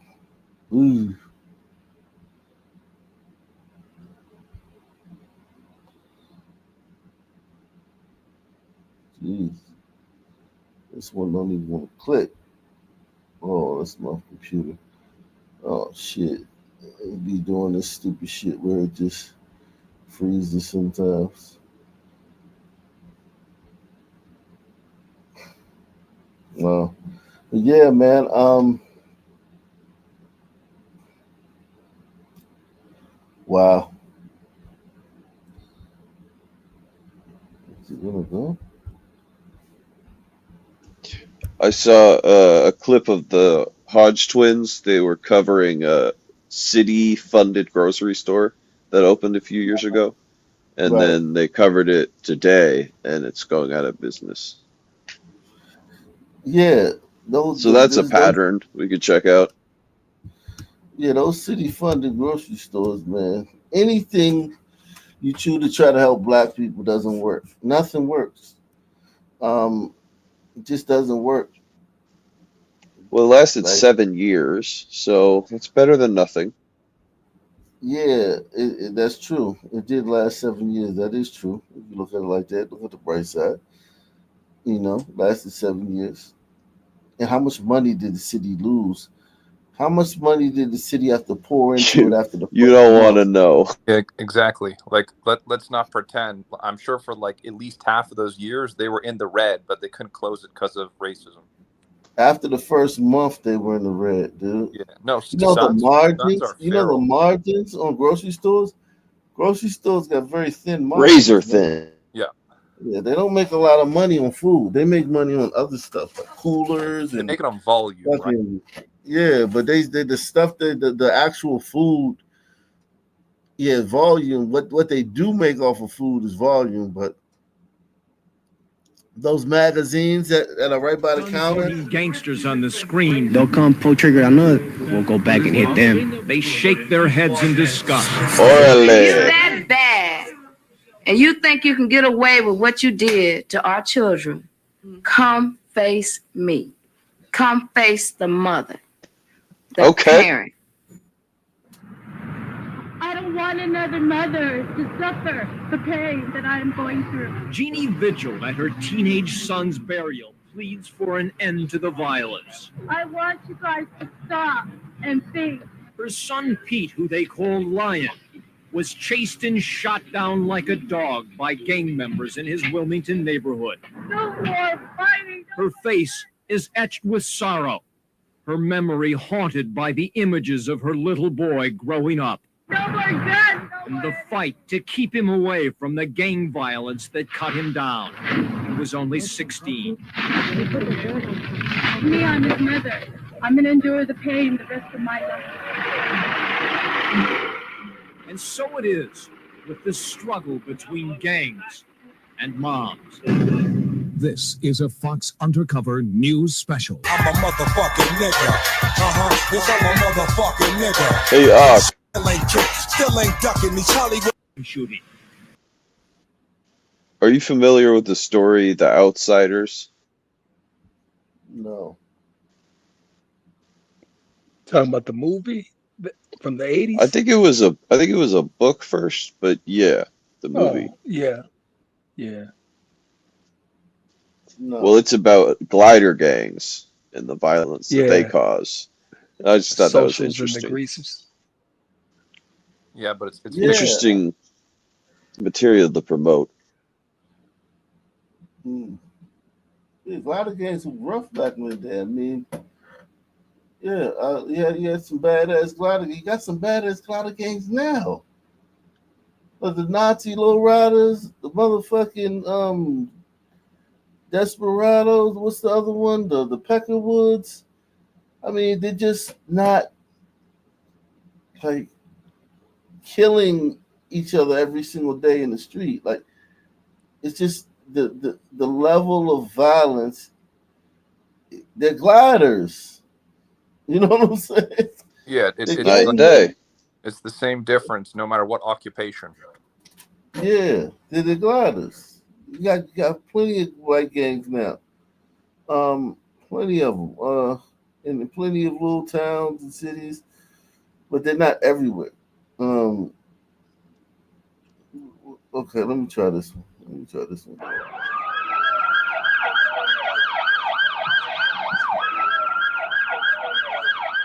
This is a daily occurrence on the streets of Washington, D.C. Plainclothed and uniformed police swoop down on people suspected of selling drugs. You just sell syringes and needles? You sell all clean new ones? Yes, sir. You're concerned about... It's nothing new. Washington police have battled open-air drug markets for the last few years. But now there is a new sense of urgency because people are being killed in record numbers. Officials say drug dealers from New York City and elsewhere have come to Washington to carve out a share of the city's drug trade. Washington's Mayor Marion Barry. The New York contingency is heavily armed, unlike before where you had local people involved. And according to police, the local drug dealers and drug sellers themselves have to become heavily armed. And I would say 80. This is Alpo and all these other drug dealers from New York. Demencio, a lot of those. Wayne Perry? No, he's a DC native. He's enforcer.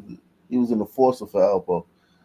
But this is but a lot of those drug dealers from New York came down. They went everywhere. They went to every little town in fucking Maryland and South Carolina, North Carolina. Those New York guys really, spread that shit throughout the South. Popping up every little fucking project and trying to taking it over and turning it into a drug den. % of the murders we've had here have been drug users and drug dealers killing each other. They're just mean, and therefore life has no value, apparently. This has been a violent day in our area as police in Prince George's County wrestle with a troubling multiple murder. 5 people were discovered shot to death late last night in Landover, and once again it's believed drugs are behind it all. Landover back in the day was awful, Jack. Oh my God, they call it the zoo. People have been killed in apparent battles between drug dealers, like the executions in January of 5 people in a Washington suburb, and for robbing drug dealers of drugs or money. Police say that's what the 23-year-old driver of this car did. He was machine gunned to death by a group of men as he sat at a stoplight in Washington in the middle of the day. The young man's mother was interviewed by a Washington television reporter. I say to all the young black youth today, Put the guns down. to please leave the drugs alone. I don't want any mother going through what I'm going through. That was my firstborn. He didn't even live to see his 24th birthday. Something has got to be done. The city's drug-related murders have included children as young as 12. Children often have been used as drug couriers. Not only are Washington's drug dealers apparently more ready to kill, police say they use the most sophisticated weapons. This machine gun, test-fired for us by Washington police, was confiscated from drug suspects. So were these weapons. DC police have captured a record number of guns, close to 600, since January 1st. So Uzi? That's everything. Fucking Mac 10? Yeah, yeah, it's everything. It's fucking everything right there. It's straight out of a video game. It's dangerous business out here. Straight out of a movie. Those who try to tell on other people, Taxi be very driver. careful, because these guys will kill you. It's a multi-million-dollar business in Washington. It's that kind of money that drives the drug wars. These are the drugs that make the millions Washington drug dealers are fighting over. The powerful hallucinogen PCP, a liquid often sold to dealers in innocent-looking bottles. They sprinkle it on marijuana and sell it. Crack, the cocaine derivative that's fast replacing PCP as the most popular drug on the Washington street market. The Washington market is particularly profitable and attractive to out-of-town dealers because drugs in Washington are in short supply and demand is great. DC Police Inspector Nelson Grillo oversees the narcotics division. We don't have a large supply of drugs here. That's coming in from other regions, and particularly in the case of crack, whereas we understand crack would sell for $5 a vial on a street corner in New York City. Certainly they can realize a New York dealer who travels down here just for the day, and that does occur, could sell that for $20, $25. So just for the profit motive involved in it, it's Nice. worth a trip. So, in effect, the success of the Washington police at controlling the supply of drugs keeps prices high and draws in profit-seeking dealers. Officials acknowledge that the drug markets that flourish in Washington's poor communities are supported by middle-class and working people who buy the drugs. In fact, a recent report by the Rand Corporation says the Washington area, one of the most affluent in the country, also has one of the nation's highest rates of consumption of illegal drugs. These young people are former drug dealers and users. They are now in a Washington-based drug rehabilitation program. They testify to the lucrative nature of the Washington drug trade.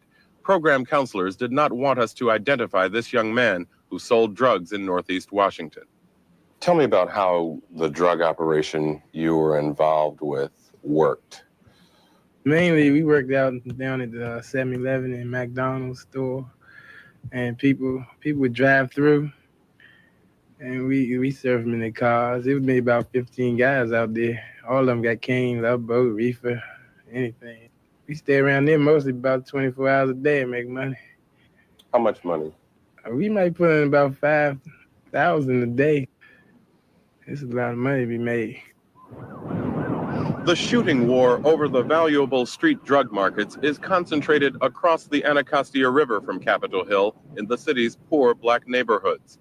The city is 70% black, and so are the vast majority of those arrested for drugs and killed in the drug war. Drug violence has left these neighborhoods in turmoil. These children live within blocks of the sites of several drug killings. You know, it ain't even safe around here no more, man, like it used to be. Can't even sleep in your house, man, without somebody shooting outside or selling drugs in front of your house or something like that.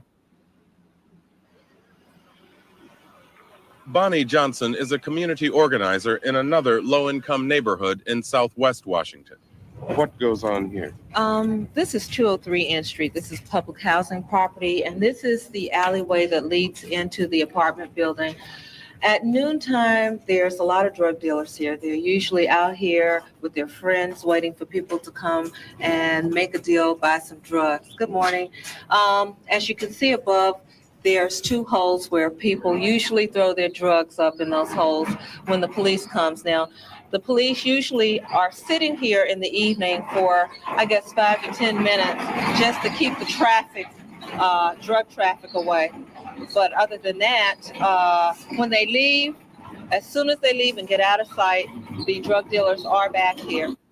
DeEsther Greer has lived in the apartment building since 1984. What's it been like? Hell. Been just like hell. I mean, they bust the lights out, they push you down. It's so dark you can't see coming in the building or going out the building. And you can't say nothing to none of them. Seen a few people laying out here dead. You hear the shots and stuff. Despite the fear and violence, many in Washington's low-income neighborhoods find it hard to say no to drugs. Drug money fuels the economies of poor neighborhoods and supports many of those not involved in the drug trade. In some instances, I've heard that drug dealers are offering tenants a certain amount of money, maybe $2,000 or $3,000, to deal drugs out of their apartment. The drug environment in Washington reaches down to the youngest children. Alberta Munlin runs a community center that overlooks one of the city's most notorious street drug markets. She holds tutoring sessions for neighborhood children to keep them away from the open drug trade. The kids come to school so disillusioned, so unwilling to work because either their parent has been arrested or somebody's overdosed with drugs or something has happened to that child that they can't educate him. Washington City Council member John Ray says the drug crisis won't change until the realities of urban poverty do. If you are a 12-year-old black kid, living in Southeast Washington, D.C., and you look at the opportunities, the opportunity of holding a good job, owning a home, educating your kids, finding a job that even plays health care. I mean, the future is not very bright for you. So to them, selling drug is a logical choice. It's a logical choice. And we've got to do something that will make that youngster realize that selling drug is not a logical choice. And you're not going to do that if every day when that child wakes up, he's faced with the surroundings of the ghetto. It's not going to happen. The ghetto. Stop you here with these roadblocks. Yeah, I see something. Here, permit. I appreciate y'all being out here. Make me want to leave to drive at night. I stopped driving at night. It got so bad. City officials admit the problems of the drug trade won't end soon. They say they're doing all they can to reduce the drug trade's effects, from spot checks of drivers and vehicles near drug markets to a plan to issue police 9mm handguns that hold more bullets than conventional police sidearms. But Mayor Barry says Washington can't win the drug war on its own. The federal government does, in fact, have the military might, the economic might, and the diplomatic might to stop it. They just won't stop it. They can stop Colombia from becoming the largest cocaine-producing country in the world. They can stop that. And Peru, they can stop Mexico from being a waste. Can they? Like most big city mayors, Barry governs a city plagued by drug-related murders, poverty, and homelessness. But unlike other mayors, the 52-year-old Barry is also battling a personal image problem because of his freewheeling lifestyle. His behavior has raised talk of a recall vote and made him the butt of many jokes. The glare of bad publicity has shone on the mayor before, but new Sunman, allegations raise Sunman. questions about the former civil rights leader's ability to lead the city. Kwame Holman has our report.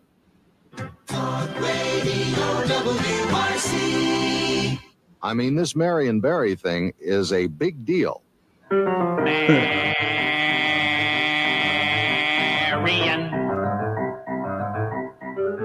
Always so fancy free around DC. We see you in the limousine that is carrying Marion. Stand by.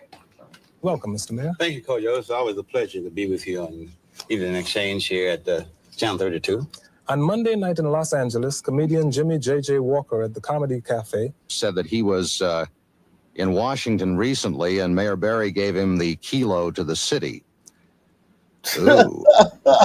For years, such jokes about Mayor Marion Barry's alleged cocaine use and active nightlife were made only by Washingtonians, familiar with a decade-long string of questionable incidents involving the mayor. Now, a new incident has made headlines in publications from People magazine to the London Times. The mayor's latest problem began in this Washington hotel 3 days before Christmas. Following a tip, police were headed for room 902 to attempt an undercover cocaine buy. They never got there. Reportedly, they learned Mayor Barry was inside, visiting Charles Lewis, the target of the police investigation. Mr. Lewis, did you offer May drugs? The incident touched off a storm of press coverage, forcing Barry to explain and apologize. At no time did I see any drugs, use any drugs, or have any knowledge of any drugs. I'm sorry. I apologize to our citizens. I apologize to the country for putting our city into this kind of situation. Mayor Barry says he was not involved in calling the police away from his friend's hotel room and did nothing wrong. I was apologizing to the public for them feeling embarrassed. The news media had taken this around the world, made Washington look like Sin City, that here's a mayor who's involved with drugs, and I have never used drugs, don't need to use them. But federal authorities now are investigating Excuse whether me? Mayor Barry interfered with an investigation of what happened at the hotel and have called him before a grand jury twice to answer questions. Mr. Mayor, is it embarrassing when the Conference of Mayors is in town to be subpoenaed before a grand jury and that being the front page of the newspapers? Y'all did that. A concurrent investigation into whether officials of Barry's administration misused federal funds has turned up the heat further on the mayor. The incidents may not lead to indictment of Barry, but his critics say the mere appearance of impropriety this time may spell real political trouble for the three-term mayor because of the effects of past scandals. I think that you're a poor role model for blacks. You ought to be ashamed of yourself for some. No, I'm not ready to change my mind. I think you definitely ought to resign and get out of town, go back to Mississippi. Philip in the district, you're on WRC. Well, how are you doing this morning? Good morning, Philip. This is ridiculous. I mean, this man has turned our city into a laughing stock, our government here. He hasn't done anything, as far as I'm concerned, for the people who elected him. I mean, enough is enough. All right, Philip, thank you. So anyway, John is in his car here. Good morning, John. Good morning, Joel. I think he's a disgrace. I think there are too many questions that cannot be answered. Questions about former city worker Karen Johnson, who in 1984 was convicted of selling cocaine. Reportedly, she said she sold cocaine to the mayor, then recanted the statement. She served a 7-month jail sentence for contempt of court. Allegations that Johnson was paid not to name Barry as a drug customer have been investigated for 4 years. No charges have been brought. I have no comment. She said she'd had sex with the mayor. Barry, who is married, called their relationship personal. Another incident. Widely published reports that Barry made attempts to visit this Washington model against her will. In 1987, Washington residents were outraged that while his city was paralyzed by a snowstorm, Mayor Barry remained in Southern California after attending the Super Bowl. And an allegation by workers at this now defunct nude nightclub that Mayor Barry was seen using cocaine here. Despite the public allegations, Mayor Barry has never been indicted on drug or any other charges. It pains me that people have accused me of things that are not true, guilt by association, and just keep rolling with it, keep repeating it, keep talking about it. When I ran for mayor in 7-8, I didn't run to be pope or to be bishop or to be a presiding elder or to be a preacher. I ran to be mayor. And I figured my private life, as long as I didn't do anything illegal and do anything outrageous, was my private life. The rules of the game have changed now. I'm under scrutiny 24 hours a day. No other mayor in America is under this much scrutiny. I guess I've sort of become bigger than life. It's not that so much that anybody has put an undue load on him in terms of scrutiny, but that he has invited repeatedly additional scrutiny by the failures of his behavior and good judgment. Washington Post reporter and commentator Juan Williams covered Barry during his early years in office and has written often about the mayor. If we look back to the beginning and try to get a sense of what was the expectation for Marion, I think the whole town wanted him to do well, and once he won, saw him as sort of the embodiment of young black political power.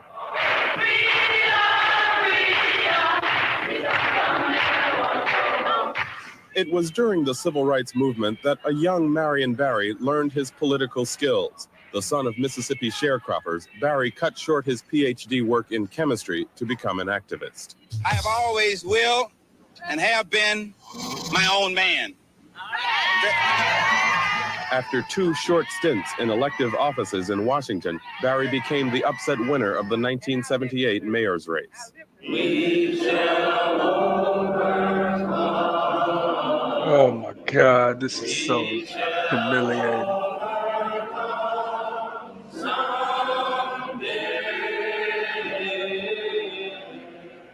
Some who observe Barry today say he still is committed to the goals of the civil rights movement, but his image problems have hurt his ability to meet those goals. We shall overcome someday. Alvin Thornton is a political scientist at Howard University in Washington. Black mayors of his type are not elected just to be mayors. They're elected to change things, to change economic life chance and economic and life chances, to change people's housing conditions and all that. And he's not been able to do that primarily because that's the nature of urban America, but also because I think he's made some choices that have detracted attention and from his ability to do that. Let's go. But Barry separates choices in his personal life from his political achievements. He says he has delivered during his 10 years as mayor. Look at all of the totality of Marion Barry's service to this community. And look at the quality of life improvements. Look at the fact that we balanced our budget. The poor here have more services than anywhere in the country. The most comprehensive homeless program anywhere in the country. Another criticism is that Mayor Barry has not stemmed a rising tide of drug-related violence concentrated in Washington's poor, predominantly black communities. Murders in and around the city's dozens of open-air drug markets are occurring at a rate of 1 every other day. City Council member Betty Ann Kane says rumors that Mayor Barry has used drugs harm his credibility. The allegations hurt, and certainly the acknowledged association with people who have been convicted of drug use hurts. There's a sentiment that I can't lead this war because of those allegations. McCarthyism, guilt by association kind of thing. I'm going to lead it anyway, and you're going to see a city that's going to be the model of the country in terms of how we deal with our drugs. But Mayor Barry's high negatives have many in Washington saying they need a new mayor. Recently, nationally known homeless advocate Mitch Snyder considered backing a recall effort against Mayor Barry. But Snyder said he decided leaders from the city's 66% majority black population should initiate any recall of the mayor. Because we have no desire to cause additional unnecessary pain or embarrassment to the black community, we will not lead such a campaign. We believe it is the right and the responsibility of the black community of this city to recall Mr. Barry if he is to be recalled. Feelings about Mayor Barry frequently split along racial lines. Reverend Ernest Gibson heads the Washington Council of Churches. Someone was making an equation that social improprieties equaled leadership deterioration. And that just was not true. That's not the way the thinking was especially in the black community. Black people have attacked the man and talked very strongly to him. But they have not It's come also to the place tiresome. where they were ready for recall. I'm praying for you and your family. You'll be all right. Decided to run again. Watch it. Thank God, my folks. What's your name? I'm Hill. Hill, good to see you. All the way. Thank you. I know all your people in the back. Hold on. Thank you. Indeed, among many blacks, especially Washington's large, low-income black population, Mayor Barry is called a hero. He's a people's man. And that's why they respect him. That's why they idolize him. Community activist Calvin Rolark publishes a weekly newspaper in Washington. They see a hope in Marion Barry. Marion Barry is the type of person that will go in public housing and go through the back door and sit down and eat a bowl of beans and smoke some crack. Oh man, welcome back. Welcome back. Man, god dog. I was like, memory lane of the sun. I'm telling you, man. Makes me I think about, I'm like, damn, well, I guess this is why we had to go to the women's side of things. At least the women will be more subordinate towards their glider boss. Women always in trouble. Women mayors are always in trouble. Yeah, they are always in trouble. Always in trouble, man. I gotta hit the road in the morning, man. I gotta fucking travel. Gotta drive down to DC, man. I'm probably gonna get some rest, man. Tonight, man. I gotta drive to DC. Yeah, get your rest. Man. No, man. So yeah, I probably won't be doing no live streams until probably Friday when I get back. Unless they got something at this hotel, man.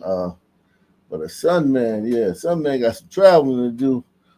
Salute to everybody that joined the channel. Salute to Void Surfer. He said, "Give Jesus a try." At Joe Curry in chat. Same black time, same black channel. I'm out of here. Salute, bro.